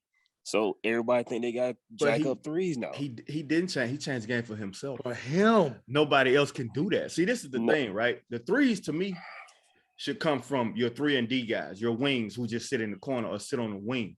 That's where the threes come from. But a guy that is a shot creator, he needs to be a mid-range killer. Like a CJ McCollum, you know what I'm saying? Or like a Kawhi Leonard or a KD. Like these guys get their buckets from the mid-range. Even Kyrie Irving, though. Kyrie. That first game he came back, he had 22. Klay Thompson. He had 22 points. He only shot 2 3-pointers and he missed them both. He had 22 points that night. The best scorers in the NBA historically, even to this day, are mid-range killers. So I was talking to Marcel last week. And I was like, yo, how many 3-point specialists have you ever seen average 20 points a game? Right? So he was like, I said, you know how hard that is? I was like, I'm like, you basically saying that if you average 20 points a game as a 3-point specialist, 7 threes. You're making 5 to 7 threes a night. That's what you make, like you guarantee to make 5 to 7 threes a night. It's whole teams that don't do that. That's what I'm saying. Like, so think about it. To average 20 points a game as a 3-point specialist, and I'm saying 5 as a baseline. assuming you're gonna get to the free throw line. But most of the time, most 3-point specialists don't get to the 3-point line. I mean, to the free throw line. They're not attacking the basket. You understand what I'm saying? And nobody fouling you out there like that. Right. So a minimum of 5 threes a night is what you're gonna have to make. Like that's a minimum. And that's gonna make you one of the greatest shooters ever if you can make 5 a night. If you making 5, come on now. We making 5 a night. That's what just, like I said, I hate getting off topic, but it's just certain things I have to vent. I hate to have to vent about because I just hate how people like, you know, they bring up things. It's like, and they make it seem like it's a certain way, and it's not. Like people ain't just everybody's just not out here shooting threes. You know what I'm saying? Do you know what that would equate that everybody to? Shouldn't be hitting threes, shooting threes. That Kevin, that would be like good as Bryce Young is, right? That would be like Nick Saban and Bill O'Brien. Hey, we're gonna throw the ball 55 times a game. Yeah. What? You really? I don't care who you playing against. You really? What's the likelihood of you with as great as Bryce Young is? Right? Now, sometimes he's gonna probably have to throw the ball 40, whatever. That's a lot, and he is great. He is great. But they even ran the ball against Georgia defense. And we know Georgia gave up 3 rushing touchdowns all year. You gotta at least pose the threat, right? So that's what I equated to. I see these teams when they get all hype about these Mike Leach offenses. Child, please. They put up 500 on them yards. Yeah, you throwing it. But are you winning? Right. Yeah. Juxtaposed it to the Georgia offense. They got a great balance, which is a huge reason for their success because they didn't have Stetson Bennett out there just throwing. Even JT wasn't going to throw it that many times. You know what I'm saying? So I feel you on that because, like I said, look at Michael Jordan, Kobe Bryant, Allen Iverson, KD, Carmelo Anthony, LeBron James. These guys are scoring all these points. Go look at it. Mid-range goals. Go look at it. You know what I'm saying? The thing that made me think about it was the other night when I was watching the Alabama and Auburn game, basketball game. Mm-hmm. There's a situation where I think Alan Flanagan came down and he attacked the rim and got a charge. Mm-hmm. And I was just sitting there thinking to myself, like, people love to talk trash about guys from the 70s and 80s. But I was like, if that's an 80s player right there, that's 2 points because he's going to stop right there and hit that thing out the glass. You know what I mean? But everybody always, they admire the athleticism and all that so much that he go right into the basket trying to get a contact layup and he get an offensive foul. But I'm like, I think you need to appreciate that mid-range a lot more. Because like a guy like KD, he would have pulled up in the mid-range and hit that. I think he about 3 threes last night. He shot 10 times and had 27 points. First of all. The most efficient perimeter scorer I've ever seen. So when you look at that, you know what I mean? Like I say, and then some of the threes that these guys take. Oh my God, they like so bad, bro. Like I saw last night, I forgot who had the ball, but anyway, Kyrie Irving got the ball and swung it to James Harden. He wide open in the corner. Bang. He was wide open. Knocked the 3 down. Boom, they came back down. Patty Mills. They getting wide open threes, right? Mm-hmm. But you see some guys want to do like 3-4 dribbles. And I ain't talking about like shots where you need a 3 or have to shoot because the shot clock. I know exactly what you're talking about. They shooting these crazy shots with like 18, 17, 18 seconds on the shot clock. Bro, what are you doing? My wife gets so tired of hearing me say this because I'll be watching the game. I'll sit there and I'll rewind. And she's the only one in the house, so she has to listen to it. I'll be like, look, it's 18 seconds on the shot clock. And this man just did a side step, pull up 3, going to his right, and he right-handed and shot a 3. With 18 seconds on the shot clock. You mean to tell me that's the only shot you think you can get in that situation? You really think that's the best opportunity for your team to score, right? Not you, but your team to score in that situation. I was watching Baylor last week. That point guard at Kenjo, right? Mm-hmm. I rewinded it probably 5 possessions in a row because I was watching it with Marcel. Bro, this dude, on all 5 of them possessions, he went to the basket. He either shot a pull-up jumper or he dumped the ball off. 5 possessions in a row. Yeah. I'm talking straight attack mode. If the guy came, he was dishing. If he didn't go all the way to the rim, he was shooting a pull-up jumper or a floater. And I'm like, so we was watching it. So we was coming back from the gym that next morning. I said, yo, how many he ended with? He said, oh, he had like 20. So he looked it up on his phone. He said, yeah, he had 27, 5, and 5 or something, 5 and 4. So that's I said, the game they lost? No, that was the one they won. This one they play Oklahoma. Oh. I said, how many threes he shot? He said 4 or 5. He made 3 of them. I said, how many free throws he shot? He said 6. And then he showed me his whole field goal. I said, so that's, you know what I'm saying? He shot 5. You could probably, and the thing about that, Mike, is you could probably watch 100 other games in addition to that, and you'll see that type of play maybe 5 times. Right. Exactly, Q. Exactly, dog. And it was a workout kings. But see, Kevin, to your point too, people get all caught up in the analytics of this and this and this. Well, you got to understand too. Like you said, with Steph, he different, right? That's different. That's reserved for, you know what I mean? Also, and then they making it too simple. It's way more complex than that. Like it's way more complex than that. It's like, okay, I get it that you need to shoot more threes, but those threes need to come from Cam Johnson in the corner. They need to come from Mikal Bridges on the wing. Malik Monk. They don't need to come from my ISO point guard sidestepping, pulling up. You know what I'm saying? From 35 feet. Or to your point, a million screen and rolls. Right. And I ain't even looked at nobody else. Oh, he heads on the screen roll. I gotta come back and do another one. Right. I come back and do another one. Do another one. Until I get the situation that I want, I just keep running pick and roll. Like, and then get a bad shot. Like, come on, bro. It's the worst. Well, you're not gonna pick and roll people to death. Like, this ain't Stockton and Malone. Look at the Bulls, right? Right. They got 2 of the best mid-range shooters in the game, DeMar DeRozan and my man, Zach LaVine, right? Yeah. Look at all the wide open threes that them other cats get off of their penetration or post-ups. Like, watch it. You know what I'm saying? Yeah. Kobe White gets so many wide open threes. Desumnu gets so many wide open threes.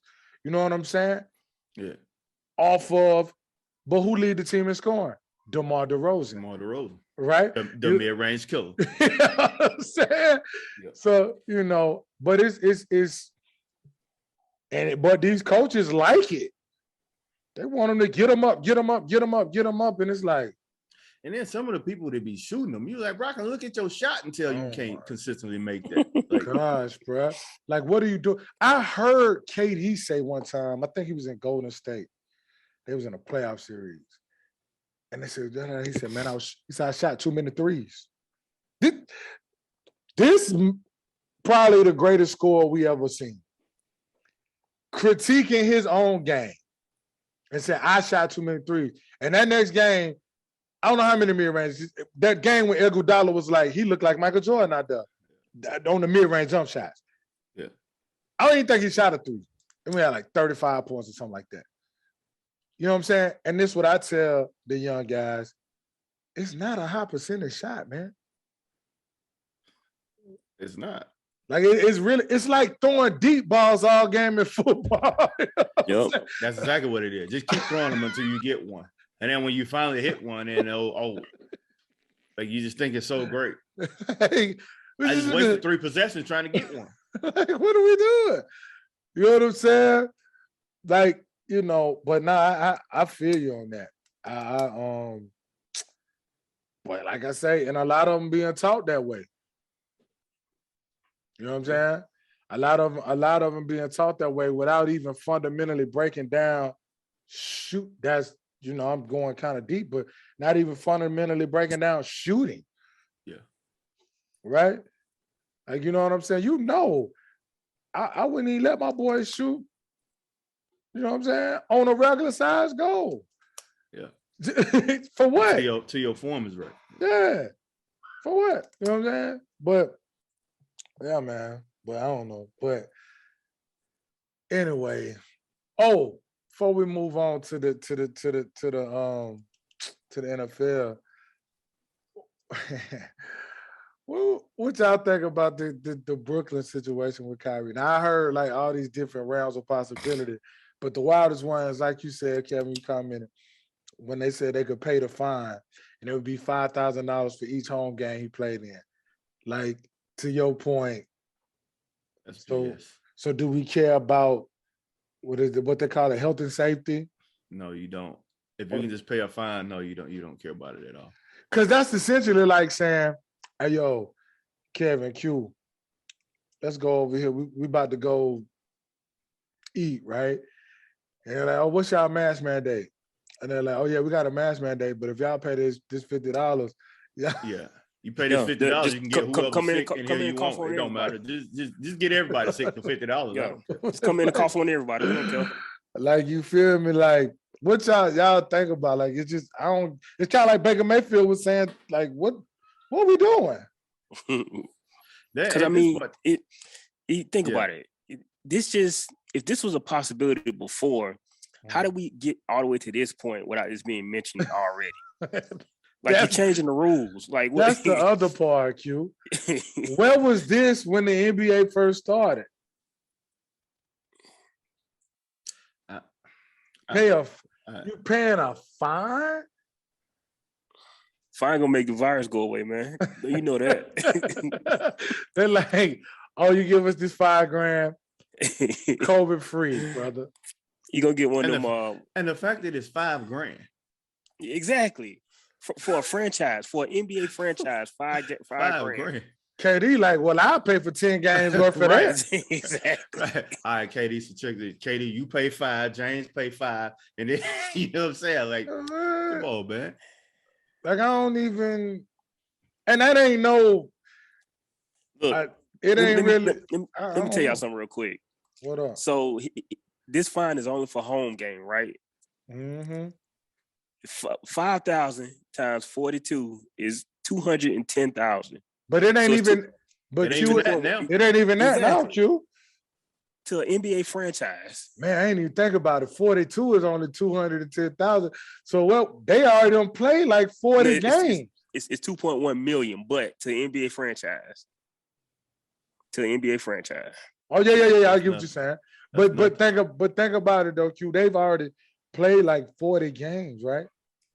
They're like so it's probably half that, no. Yeah. Because they said he can play. Yep, you want to know? Because they got 22 road games left. And they said he can play in 19 of the 22 road games because he can't play in Madison. He can't play in California either, can he? No. He can play there, which I don't get that rule either. But he can't play in Madison Square Garden and he can't play in Toronto. So those are the 3 away games that he can't play. San Francisco changed their mandate too? No. The San Francisco rule is opposing players that's unvaccinated can play, but get out of here, man. So long as you only in San Francisco for a little bit, don't be getting people sick for a long time. Just for a small amount of time. You're gonna get people sick for like the 3 hours you're gonna be. Kevin, you better not get nobody sick from the airport to the gym and back. Oh, man, come on, man. That part I ain't never understood. So Steph and them got to be vaccinated. But all the other 31 teams in the NBA, 31 teams in the NBA, coming in there with the sickness. Y'all come in here, y'all can ride dirty as UGK if you want to. You heard me? You ain't got to worry about nothing. I don't understand. People crazy. I know Andrew Wiggins like, well, trade me right quick, but then again now because I like this team. Like, you know what I mean? Yeah. But so $5,000 and like so I guess they might have 20 some home games left. KD make that out for a day worth of shoe sale. Exactly. That's nothing to an NBA franchise. Kyrie could pay that himself. Off the game check he got last night. Exactly. He's so crazy, man. Yeah, it's crazy. So it's like, I mean, so now you ask yourself, well, if I'm a player, why would I if I ain't want it? You know what I'm saying? Yeah, exactly. If I could just buy my way out of the vaccine. Exactly. And you know what that's gonna be. If it's a great player, the franchise gonna pay it anyway for him. For sure. That's why I saw a report earlier said Brooklyn has strong optimism that Kyrie's gonna be playing at home games. I bet y'all do. Yeah, they already got that check. They already got that check stroke, man. That check already stroked. That money, that wire transfer is already. It just sent at the NBA bank, waiting for them to accept it. Transaction pending. Whenever Brooklyn next home game or next 2-3 is good, we're gonna see breaking. It's gonna break at like 7:00 that morning. Right. I don't even want to hear nothing about these folk no more. Just play ball, man. Just play like it's crazy. Like I don't even know what y'all doing. Because at that point, like you said, Kevin, you ain't protecting nobody. Protecting nobody, bro. So but yeah, that's wild. That's wild. But nevertheless, NBA been good, man. Like I said, Ja Morant, good night, man. He must see TV. That dunk he had, that block he had, that block. Yeah, the block was more impressive than the dunk to me. I don't know. That lob he caught, we almost hit his head on the rim. That lob was crazy. I don't know, but when he dunked it, he had to turn his head. He turned his head. But they showed that block from the reverse angle, bruh. Yeah, that's the one I saw, Mike. That reverse one I saw. So let me ask y'all this, because it's getting to this point. I feel like Derrick Rose is the most athletic point guard ever. Mm-hmm. Him or Ja, who's the most athletic? I still probably go D Rose. I still go D Rose. Yeah. Only reason I'm going D Rose is because the size and the power. Well, that, and then he was so fast and explosive and just damn. Hey, I saw LeBron give up on a chase down on D Rose. I don't think I ever saw that in his prime. Like, in his prime. Like seriously. I don't think I ever saw that before. Because he won't even do that now. So in his prime, you know what I'm saying? Like D Rose was, think about some of them Memphis lobs. Like when he was in college, I remember like his first game, and then that dunk, when he dunked on Goran Dragic though. That one was so nasty. And he just threw it. He didn't even grab the rim. He just threw it. And then he had one on the Hawks though. That one against the Hawks, dog. Listen, I was watching that game. I scared my sister-in-law. I went so crazy. She was like, yo, she was like, yo, what's wrong? I'm like, I was like, man, I'm just, you know what I'm saying? I was just watching the game, man. Yo, D Rose, man. I really get mad when young kids, like, they just don't know, dog. Like that dude, and like to still be playing now, to even be playing, it's amazing. You know what I mean? I love D Rose though, because he loved ball. You could tell it too when he was young. Like he just, the way he approached the game, it's sort of like Ja. He just quiet. You know what I mean? But when he was out there on that court though, oh my gosh! And then he has just started getting that jumper right too. Speaking of injured players, what's the update on Kawhi? Anybody heard anything about Kawhi? Well, you know, I'm so selfish when it comes to Kawhi. Kawhi ain't heard nothing about Kawhi. I love watching that dude play, man. I do too. But you already know, Kawhi don't play. He don't care what nobody got to say. He don't play that. Listen, my knee hurt, dog. Leave me alone. I call you when I'm ready. Exactly. Man, don't call me no more. About right. What I tell you last time? It's still hurt. It's still hurt. You understand? No, you're right. So, at this point, you just got to respect it. Like, Because when he's available, he gonna give you everything he got, and he gonna kill. He gonna do his job on both ends. You gotta just let him be. Hey man, you know what I'm saying? Like, hey, look, you know how it be like. You know how it be like when somebody don't know you. Like, hey, don't call that man. Don't bother that man. Like, you know what I'm saying? Like, don't go in there messing with. You know what I'm saying? Like, that's how it is, bro. Because, you know, but I want to see him play too. Because man, one of the most memorable games I remember, man, when he was in San Antonio and they was playing Memphis, and him and Mike Conley was like going back and forth, back and forth. Remember, they went to overtime, and I think then he started guarding Mike Conley. You see, he had to slow him down, but that was man, yeah, Kawhi, he a beast, man. He get automatic in that mid-range too. Oh my God, that pull up. I'm telling you, man, like people think I'm crazy when I say he reminds me of Jordan, bro. I'm telling you, Jordan with less athleticism. That 2 dribble pull up he got, bro. There's nothing you could do. Funny. And he's so strong. And his hands, so the size of his hands make him even more strong. Mm-hmm. You know what I mean? You know how big people with big hands, they be like extremely strong, and they got that grip. You know what I mean? Like, well, like you was saying that time, but like with Dame. Yeah. When you look at a lot of times, he just go up and you like, dang. Like, he could jump, but you still like, you know what I'm saying? All he doing is just getting this over the rim. Just right that right there. You know what I mean? Yeah, because I'm athletic enough to do what I need to do, but when I gotta like, you know what I'm saying? Yeah. But man, I say when he come back, he'll be back. You know what I'm saying? But I'm with you. I want to see him too. Speaking of what, Dame is out like 6 to 8 weeks too. Yeah, he had surgery this morning, I think. Yeah. Dame did. It was somebody else. What's up with AD? He had a sprained ankle, didn't he? But then they said he had something going on with his knee. I don't know. He's been out for a little minute. I know the first time he went out with a sprained ankle. Mm-hmm. And then they said somebody's knee. Yeah. And they need him bad.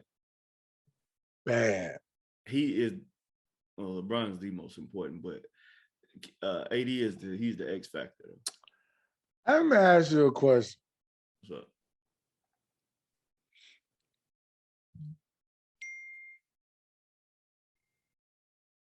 Is he is the jury out on him, or is he good as like AD? Yeah. I think we've seen the best of AD already. You do? Yeah, I think we've seen the best of him already. Like,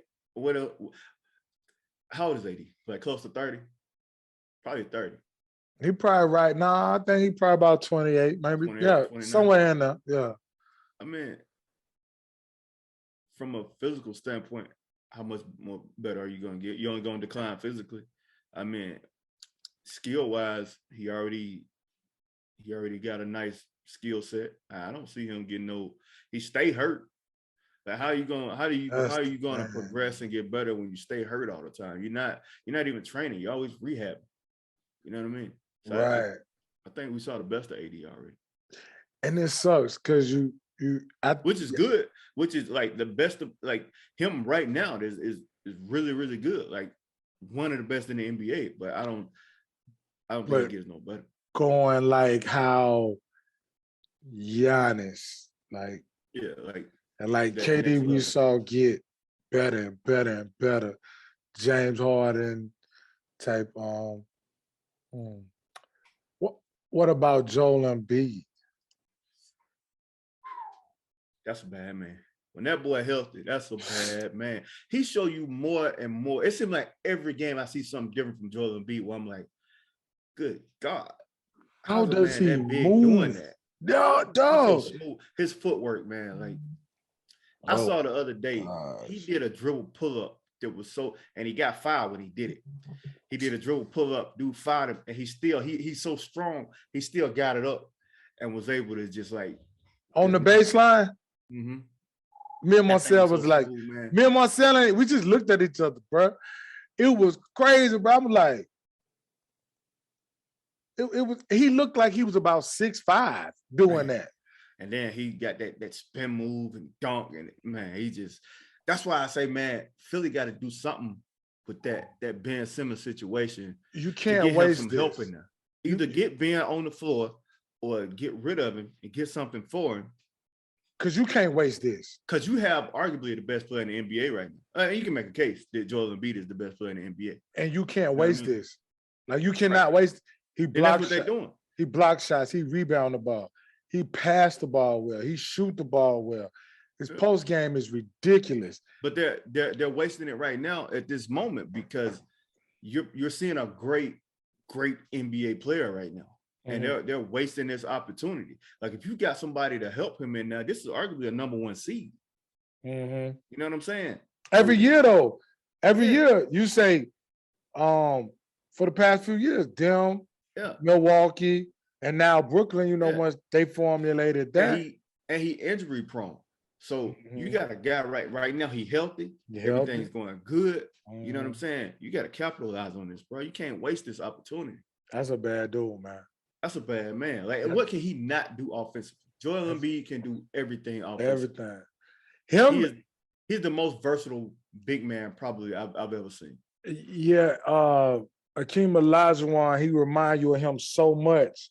But he bigger. The touch, because Akeem won about 6'8", 6'9". Yeah. This dude really. If they list him at 6'10", he really 6'9". This dude really 7 foot. Yeah. And he close to 300 pounds. Yeah. And just gracefully, like, right. It's crazy. But I'm with you. Him and Jokic is so impressive to me. Right. Because of their weight. Yeah.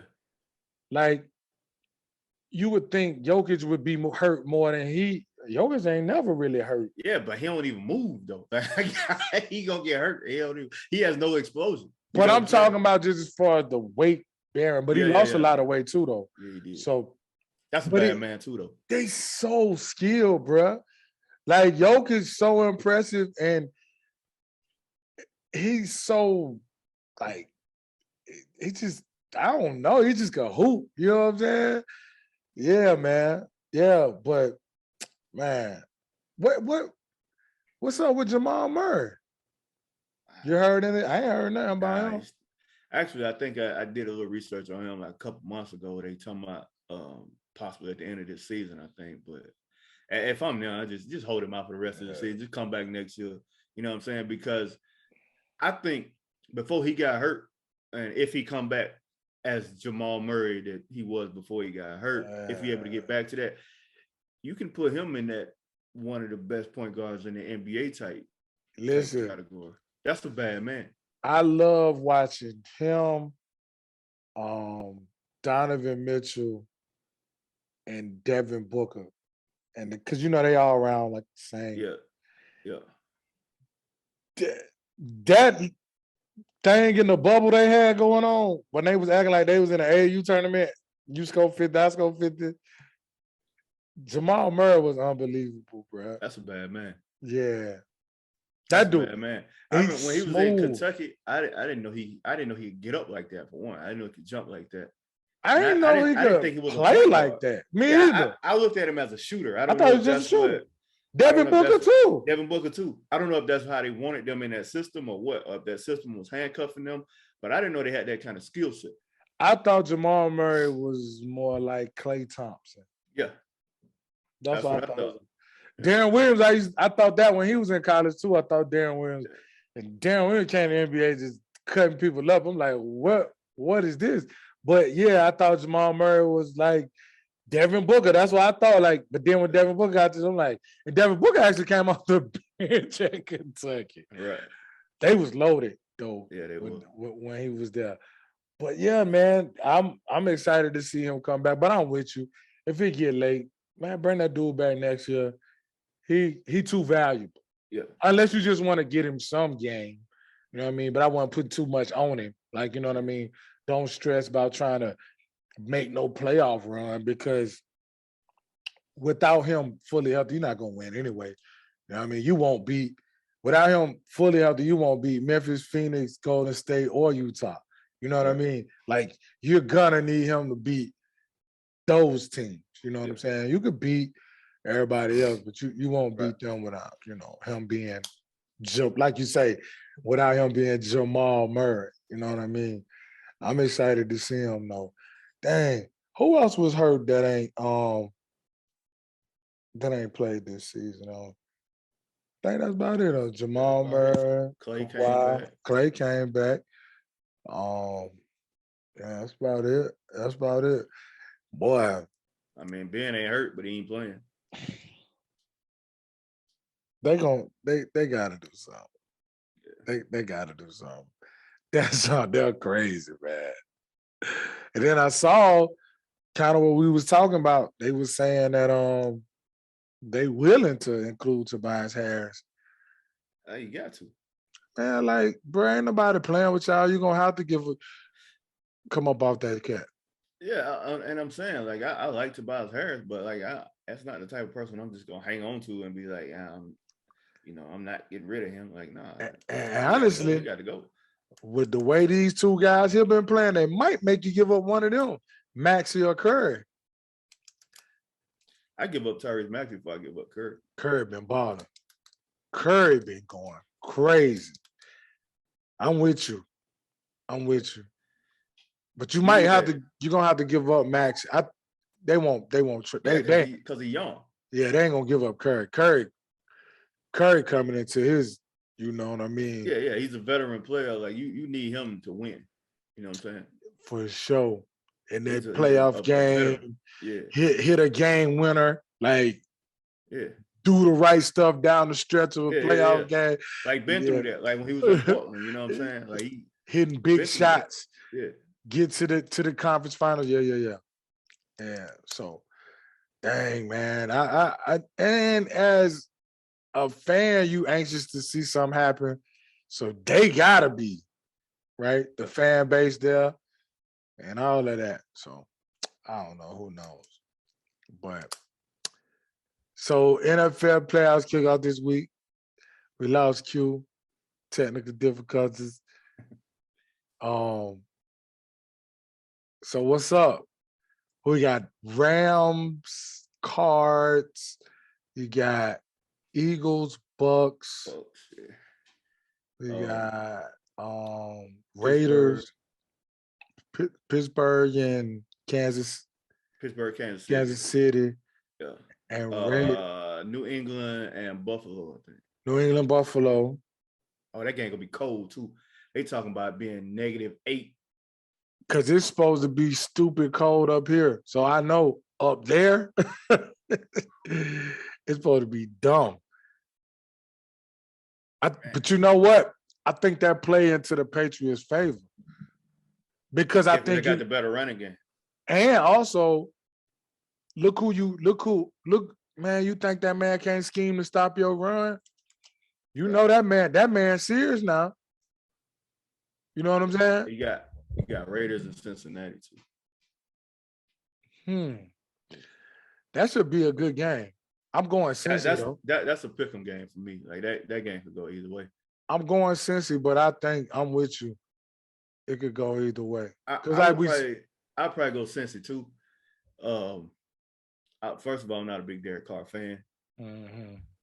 I feel like I trust Cincinnati more than I trust the Raiders anyway. Yeah, it just seemed like Cincy got moxie, bro. They got like how was Joe Burrow's knee though? You know, that last I think week 17, I think he hurt his knee. Kansas City. Yeah. Well, I know they sat out. He sat out last week and stuff like that. So, you know, but I'm with you. They got that swag like we was talking about the Memphis Grizzlies basketball team. They just kind of like, bruh, you know, like you used to say all the time, when Golden State was making them playoff runs and Harrison Barnes was there, you like, he too young to know to care, like too young to know what's going on. That dog, you really shouldn't be doing all of this, but he's too young to really like to be scared. Like, no matter, bro. I know I can play. That's how Cincinnati is. Like, until like they run up against that veteran team that beats them, they feel it's like the foolish confidence, not foolish, but you know what I'm saying. Like, I got you. Yeah, so that's how I feel about them. But that should be a good game though. Yeah. Regardless of what. But I'm with you. I like what they got. Mixing and man, they nice. But they young. You know what I'm saying? But man, that's gonna be good. I love watching Jacobs. I like watching Jacobs at Bama. But Jacobs, that's my guy. I love watching that dude run. Yeah. But that Buffalo New England game might be kind of boring to the average person, but I think it's gonna be that's gonna be 80s football. That's gonna be 3 yards in a cloud of dust or a cloud of snow in this case. Yeah, it's gonna be tough, man. But I would favor probably Buffalo because they got the veteran quarterback. Well, not veteran, but he older than Mac. And if you have to throw the ball, I think that he would probably throw it better in those conditions than maybe Mac would. But if it comes to a running, I gotta go with Bill Belichick. I'm going New England all the way. Yeah, all the way, especially in those conditions. You know what I mean? Like Bill a monster, man. Yeah, he a beast. You know what I'm saying? Yeah, I feel like New England got the better running game. Mm-hmm. You know what I mean? And I think that's what it's gonna come down to. And because the wind is they talking about like 15 mile per hour wind gusts and stuff like that too. So I don't even know if you're gonna be able to pass the ball. Throw the ball, yeah. So I probably just go with New England. And I like their defense better. I like New England defense better. You know what I mean? Yeah, that's gonna be ugly, bro. So yeah, we say Cincy them. And then who we got? We got Rams, Cards, Bucks, Philly. Yeah, you gotta go Bucks. You know what I mean? Yeah. Like I would love to see Jalen them get it done, but Tom just it's a tall task. You gonna knock off Tom? They got one opportunity to win. They are the number one rushing team in the NFL. Mm-hmm. If they can run that ball and keep Tom Brady off that field, just get a few stops, then that's their opportunity to win. If Jalen Hurts has to throw that ball too much, then it's just it's not gonna work. And they're supposed to be getting like three key guys back on defense. Tampa. Yeah. Cowboys 49ers too. That's that one right there. Yeah. So that one, it's got a lot of different stuff going on, right? 49ers, you know what they want to do. They the NFL Georgia. They want to run the football and play defense. Yeah. That's what they want to do. Garoppolo could throw that thing 5 times, they'll be happy, right? Like they did the Packers. What that last year? Yeah. No, that was the year they was in the Super Bowl. Yeah. But the Cowboys, do we know what they are though? I feel like, yeah, we know what they are, but I feel like we don't want to believe it.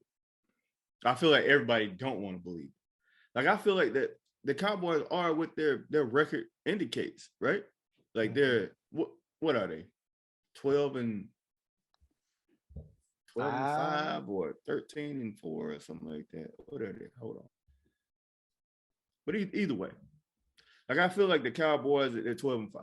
I feel like they're 12 and 5 team, but it's like past history won't allow us to really believe that that's what they are. That they 12 and 5. You know what I mean? Yeah, I feel like that's what they are. Like, you know what I'm saying? Like you got difference makers on both sides of the ball. Yeah. You know what I'm saying? So like, what's the hang up? That's a 12 and 5 team. But see, I think it's because we saw them struggle against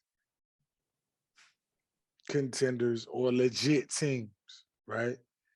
And they beat up on some bad teams, but that ain't their fault. Like you beat who in front of you, right? So I think it's the NFL too, also. So a bad team can beat a great team. Like we saw Jacksonville crush Indy. Yeah. Like, bro, they handled them. Yeah. And who was that the week before? Week 17. Didn't the Texans beat somebody? It might be a week before that, but they and then the Texans made it a game with Tennessee. That's what I was about to say. They almost beat Tennessee. That's what it was. But yeah, man. I feel like the Cowboys, they have difference makers on both sides of the ball. You know what I'm saying? They in Dallas. Yeah, that game in Dallas.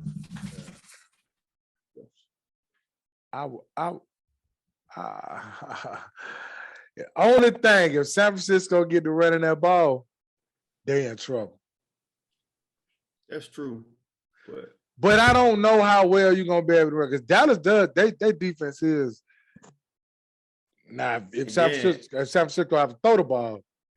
That's what I'm saying. And then you got to throw that thing toward Diggs. You know, that might be a pick six waiting to happen. Well, that, and then you got Michael Parsons and Gregory and D-Law. Yeah. Michael Parsons is unbelievable, dog. I was going to say, see what he did as a first. Randy Gregory. Yeah, Randy Gregory. What's the Basham? Basham? Yeah. Yeah, man. So, I mean, if I just don't feel that strongly about San Fran passing game. But their running game is what bless is what, you know what I'm saying? And then you get Debo the ball, but I don't know if I trust. I'm going Cowboys all the way in that one. Yeah, I don't really trust. I don't know. Like I said, to me, is San Francisco is Debo or bust, pretty much. Yeah. Debo do everything for them. Kittle ain't really been doing his thing this year. See, it's like at the beginning he did, then he came on towards the end. You know what I'm saying? Because I remember, I drafted him in fantasy and he didn't do nothing. I got rid of him. Then that's when he stopped balling. You know what I mean? But at the same time, I don't really trust Garoppolo like that. You know what I'm saying? Because if you could trust Garoppolo, they beat Kansas City in the Super Bowl. That's what I'm saying. He had Emmanuel Sanders. Whoa. He hit Emmanuel Sanders on that joint, that game. Yeah. They got Super Bowl. You guys gotta think about the weapons that the Cowboys got, man. They just loaded. They loaded, man. Cedric Wilson, Omar, CD, Pollard, and Zeke. And what's the tight end? Can't think of his name right now, but yeah. They got two tight ends, but the one though is what's homeboy name? Schultz. Yeah, Dalton Schultz. He a bad boy, you know. And yeah, I don't trust I don't trust Jimmy G. I don't. So the Rams cards. My only issue with the Cardinals is no DeAndre Hopkins, man. That's huge. That's huge. I don't know if you can overcome that. Like, as for as many weapons that they have, and as bad man as Kyler Murray is, and you know I love Kyler Murray. DeAndre Hopkins is that guy. Arguably the best receiver in football. Right. Yeah. You know, him, Devontae Adams, however you want to go with it. Yeah. That's a tall task, dog. It's kind of like we were saying with Bama with Jameson Williams. You got these other guys, but that difference maker being out that's why they call them difference makers. Yeah, like so now, kind of like when I was saying last week with not having Mechie on third down, not knowing they wouldn't have Jameson either. Yeah. But not having Mechie on third down is like, you know what I mean? Money, yeah. So, yeah, you know, without having Hopkins on first, second, or third. Right. Or for a Hail Mary, for that matter. You know what I'm saying? The only thing, like, Cardinals, you know, they got solid running backs. You know what I'm saying? Like, they got AJ Green, but he, you know, he 85. Yeah. He about like how Julio is. Now they both like they can still catch the football and that stuff, but I mean, it's they ran their course like they are what they are at this point. Yeah, they ain't like you just finna be out there and relying on AJ to get you $180, right? $150 with 8 catches. Right. Them days over. You know what I'm saying? It's a reason he there, right? You know what I'm saying? So, yeah, man, it's gonna be tough because you asking now guys who not even number ones. Yeah. And then you got you got young guys. Like I love the guys. I love my man from A&M in the slot. Christian Kirk. I love Christian Kirk. I love the young guy from Purdue. I love the backs. And then one of the backs was injured. Evans. Yeah. I love Ertz, but Zach Ertz, he is what he is. You ain't. There's a reason why I feel to let him go. Yeah, and it's DeAndre is DeAndre. You know what I'm saying? Yeah. So and then on the other side, you got Sonny Michel been balling. Yeah, and then Cam Akers came back. Cam Akers back. We know what Cooper Kupp gonna do. Higbee been balling. Kupp can't nobody cover Kupp. He can't guard him. He been open all season. Dog. and you got Odell. You got Odell, but you the Kupp though. Shout out to Kupp, triple crown winner. That's huge. Think about this without Robert Woods being there, dog. Like, you know what I'm saying? Like this without them Rams tough, bro. Yeah, they tough. And then defensively, they get the pressure they need. You know what I mean? So yeah, they're gonna be tough. They're gonna be tough that's gonna be tough for Arizona. That's a tall task without DeAndre Hopkins. Yeah. You know what I'm saying? Yeah. If I was a betting man, I'd probably call that the most sure bet of the week. Yeah, man. Cause of who you missing. You know what I'm saying? Philly and the Bucks might be that might be, that's kind of a sure thing too. But at the same time, like Philly got that, like I said, that one thing, they can run that football. And Tampa beat up. I tell you what, it wouldn't piss off Green Bay or the Rams if Philly knocked that guy out. Actually, it wouldn't piss off the rest of the people, everybody in the playoffs, NFC or AFC. Like I said, Tampa beat up. I think they are now. They are. I think Levante David gonna play. Yeah, that's what it was. Levante David and it wasn't Vita Vea. It was no, I don't think Vita Vea was. It was Levante David and JPP. Was that right? JPP came back last week though, I think. Yeah, I saw it earlier. I can't remember. I know Levante David was one of them. It was injured, and it's supposed to be. We actually practiced this week. And the crazy part about it is, even though they missing those receivers, I can see them Gronkin and Mike Evans in you to death. Yeah, because Evans ain't healthy either, but I'm pretty sure he's still gonna play. But you still got Gronk, like you said, Mike Evans. What's his name out for the year? Godwin out for the year. Godwin out for the year. No AB. Yeah. What's the other Cyril? What's his name? Cyril something. I can't. The one played the one that didn't play football in college. Yeah. Ran track at LSU. Yeah. Yeah, I can't. Yeah. I think he injured too. Is he really? Yeah. Scotty Miller playing, all right? Who? Scotty Miller. I don't know. Only guys I saw was I think Levante David was for sure. That's the only one for him and Mike Evans, the only ones that is for sure playing. Dang. But yeah, that's gonna be tough. What? But like you said, they still got Gronk, Mike Evans, and Tom Brady. Tom Brady. But Garrett Blunt practiced too. Matter of fact, now I think of it, I saw that. Because Fournette was banged up. Like Garrett Blunt. I meant Fournette. Why I be getting them two mixed up? Well, I was finna say, damn.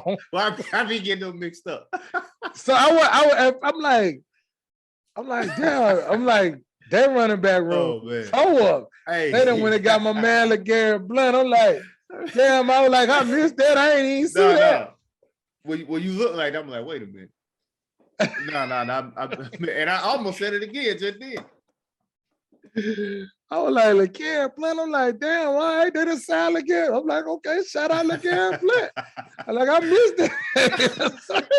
I almost said it again, too. Okay. Yeah, Fournette was, see, and that's the thing, like, with that, it's I don't know. Because Ronald Jones, he wasn't hurt. He just was in the doghouse, right? Mm-hmm. I don't know, man. Hey, listen. One thing we know about Jay Hurst, he gonna play. He ain't scared of nothing. So no. Whatever. I'm ready for it. I'm praying they win, but yeah, me too. But I know it's a tall task. It's tough, but you know what I'm saying. I like it for him, though. I would love to see a Nick Foles type situation. But I love it for him, right? Like, regardless, dog, you playing against Tom Brady in the playoffs. Even if you like, bro, just go out here and ball. But him, he just so he gonna do what he do. Yeah. You ain't gotta worry about it. You know what I'm saying? Like, so yeah. But I'm with you. I hope hey, but they don't mess around and let my boy Derrick Henry get right. Yeah, that's I got another week to rest up. Hey. Yeah. When that train get to rolling, boy, they better step off them tracks. Listen, man. It's gonna be so, because I don't know how they do it, who they would get, but I'm pretty sure Kansas City gonna beat Pittsburgh too. Pittsburgh just ain't got enough offensively. Defensively, they fine. Yeah, their offensive line so bad, bro. Like I feel like they got receivers and backs. Their offensive line is so bad. Well, look, even still, Ben just say he ain't got it no more. Ben is sitting duck back there, bro. Oh my, and like like I said, I ain't the biggest bit, but I feel so sorry for him back there. Hey, when that pressure get out to it, he just ball up in a knot. He don't even try to. He don't even try to get away. Oh man, it's bad. It's bad, but yeah, I don't think they have a chance because that defense is good. Yeah, the defense it's gonna take like a TJ Watt strip sack, fumble, return for a touchdown, some stuff like that. It's gonna take like non-offensive touchdowns. I don't see you scoring enough points, especially if you mess around and let Kansas City get 2 touchdowns and a field goal or something. Yeah. How is Tyreek Hill though? Because you remember he got hurt. Yeah, so I think he was like close to I don't even know if he slided to play. He probably tried to play. What was a hamstring? Mm-hmm. I think that's a tough injury right there. That thing that keep you from exploding like you want to. Let me see. Cause I know like hardly none of them play, right? Last week. Tyreek or Big Boy. Travis Kelce.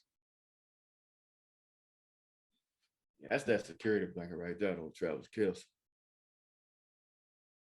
Oh, hold on. Let's say Tyreek injury gets critical update.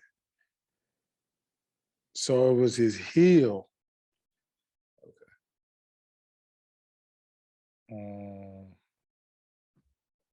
That's tough. It just say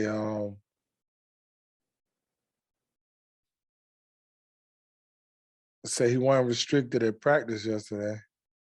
He was listed as a full participant. So Andy Reid say he anticipates he should be able to play. Yeah. But playing full speed, 2 different things though. True.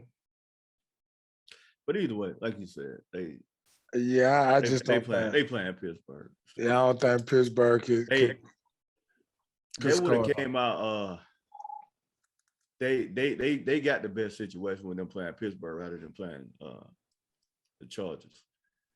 Because Justin Herbert would put some pressure on. The Chargers can score, and that defense been tripping. Yeah, Chargers can score, so yeah, yeah. But it's gonna be good regardless. You know what I'm saying? The weekend should be good. But when you get Aaron Rodgers back in the fold and get that Tennessee team back in the fold, it's gonna really kick up. You know what I'm saying? Yeah, it's gonna really kick up. That was my Super Bowl prediction from the jump. Packers and the Titans. Packers, Titans. Yeah, you know I got the homester. I'm riding with P.O. But that defense is, I don't know what it is. They'll play good by 2-3 games, and then they'll come back and you're like, what is this? You know what I'm saying? Because the offense had got off track at the beginning of the season, and they got back right. But yeah, we'll see. We'll see, man. But yeah, so Q, pay your internet bill, man. And man, that's all I got, man. Yeah, that's it for me too. Been a great week, man. Yeah, for you. I might go to the party. I'm at the parade. I might go to the parade. I'm glad y'all got y'all one. Hey, man, listen. It's lonely at the top, man. You don't want to be up there by yourself. You know what I'm saying? You don't want to be up there by yourself. You know, you want your friends with you. You know what I'm saying? When me and Quinn get to talking about national champions, you want you to be able to chime in too. You know what I'm saying? Hey, look, got some footage from a natty. I can finally completely watch a national championship game instead of turning it off after the sack that created 2nd and 26. I can watch the full game. Yeah, which I have watched about 5 times. I know how it is. No lie. Yeah, I watched that thing. I could tell you every play by memory. Oh yeah. Bryce cut us up on that one. Look. Yeah, nah. But man, I tell you so, before we go though, man, both of them quarterbacks in their own right here Monday night show just like, because like I say, for Stetson to come back from after that fumble, knowing how bad he had played in those critical moments against that team, to come back and do that.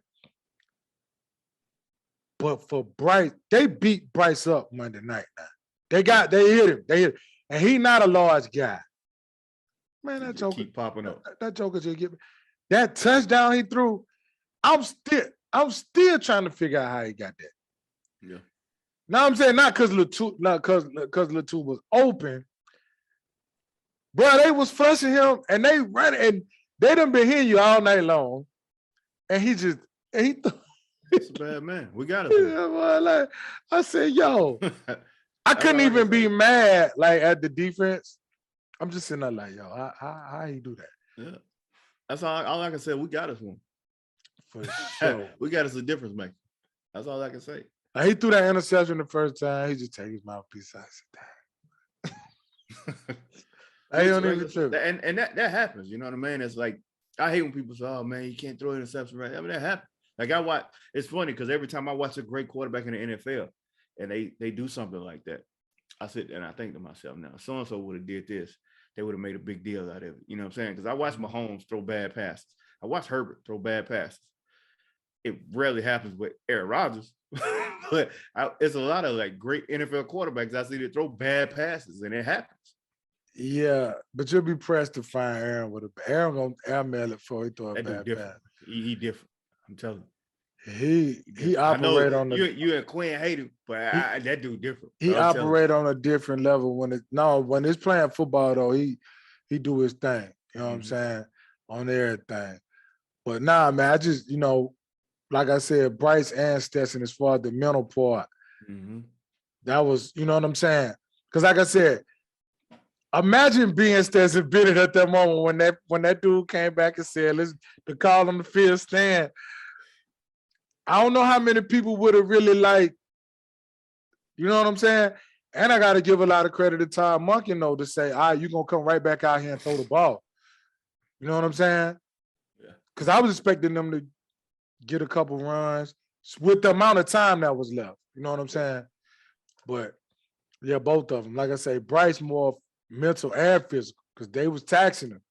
Yeah. They was taxing him Monday. You know what I'm saying? And I know that one when Channing Tindall caught him, I know he like, yo, how's this dude this fast? You know what I'm saying? Like, oh, that you talking about the one with Nolan Smith guy? No, that was on the 2-point conversion when Channing Tindall got him right after they almost scored. Yeah. When Channing Tindall was peeking in the backfield and Nakobe Dean was fussing at him, and the next play he sacked him. That dude Tindall fast as he fast as lightning. So, but they was tagging him even when they weren't sacking him. And he just like, yeah, I know. Let's go. Like, yeah.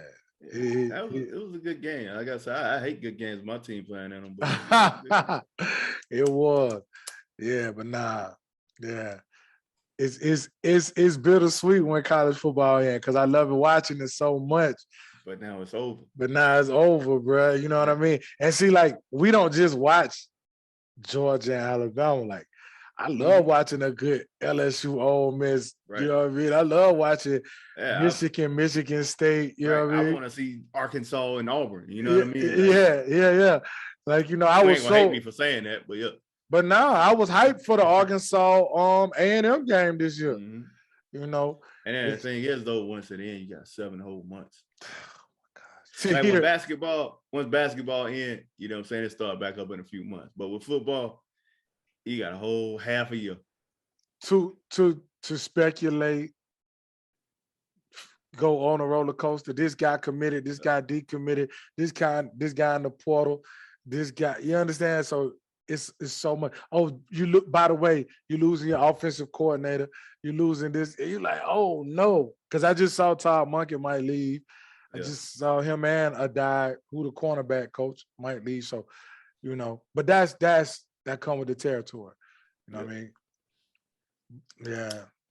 Because Landon already going to Oregon. With the irony of that, Georgia play Oregon first next year. Yep. That's crazy. Yeah. But nah, man. It was a good season too. Overall, it was some good football. I would say wasn't nobody just like you normally see, but it was good football. Like I say, it was good competitive. Like yeah, because Georgia was the only team that was like at one point just head and shoulders. Everybody else was. You know. Yeah, but it was still like because you look at that Ohio State team, right? That team scared me to death. Oh my gosh! I'm gonna be honest with you, man. I didn't want to play them. I feel like that team could have won a national championship because of their ability to score points. That team scared me to death. I talk a whole lot of trash about CJ Stroud, you know, calling him Rancho and all that.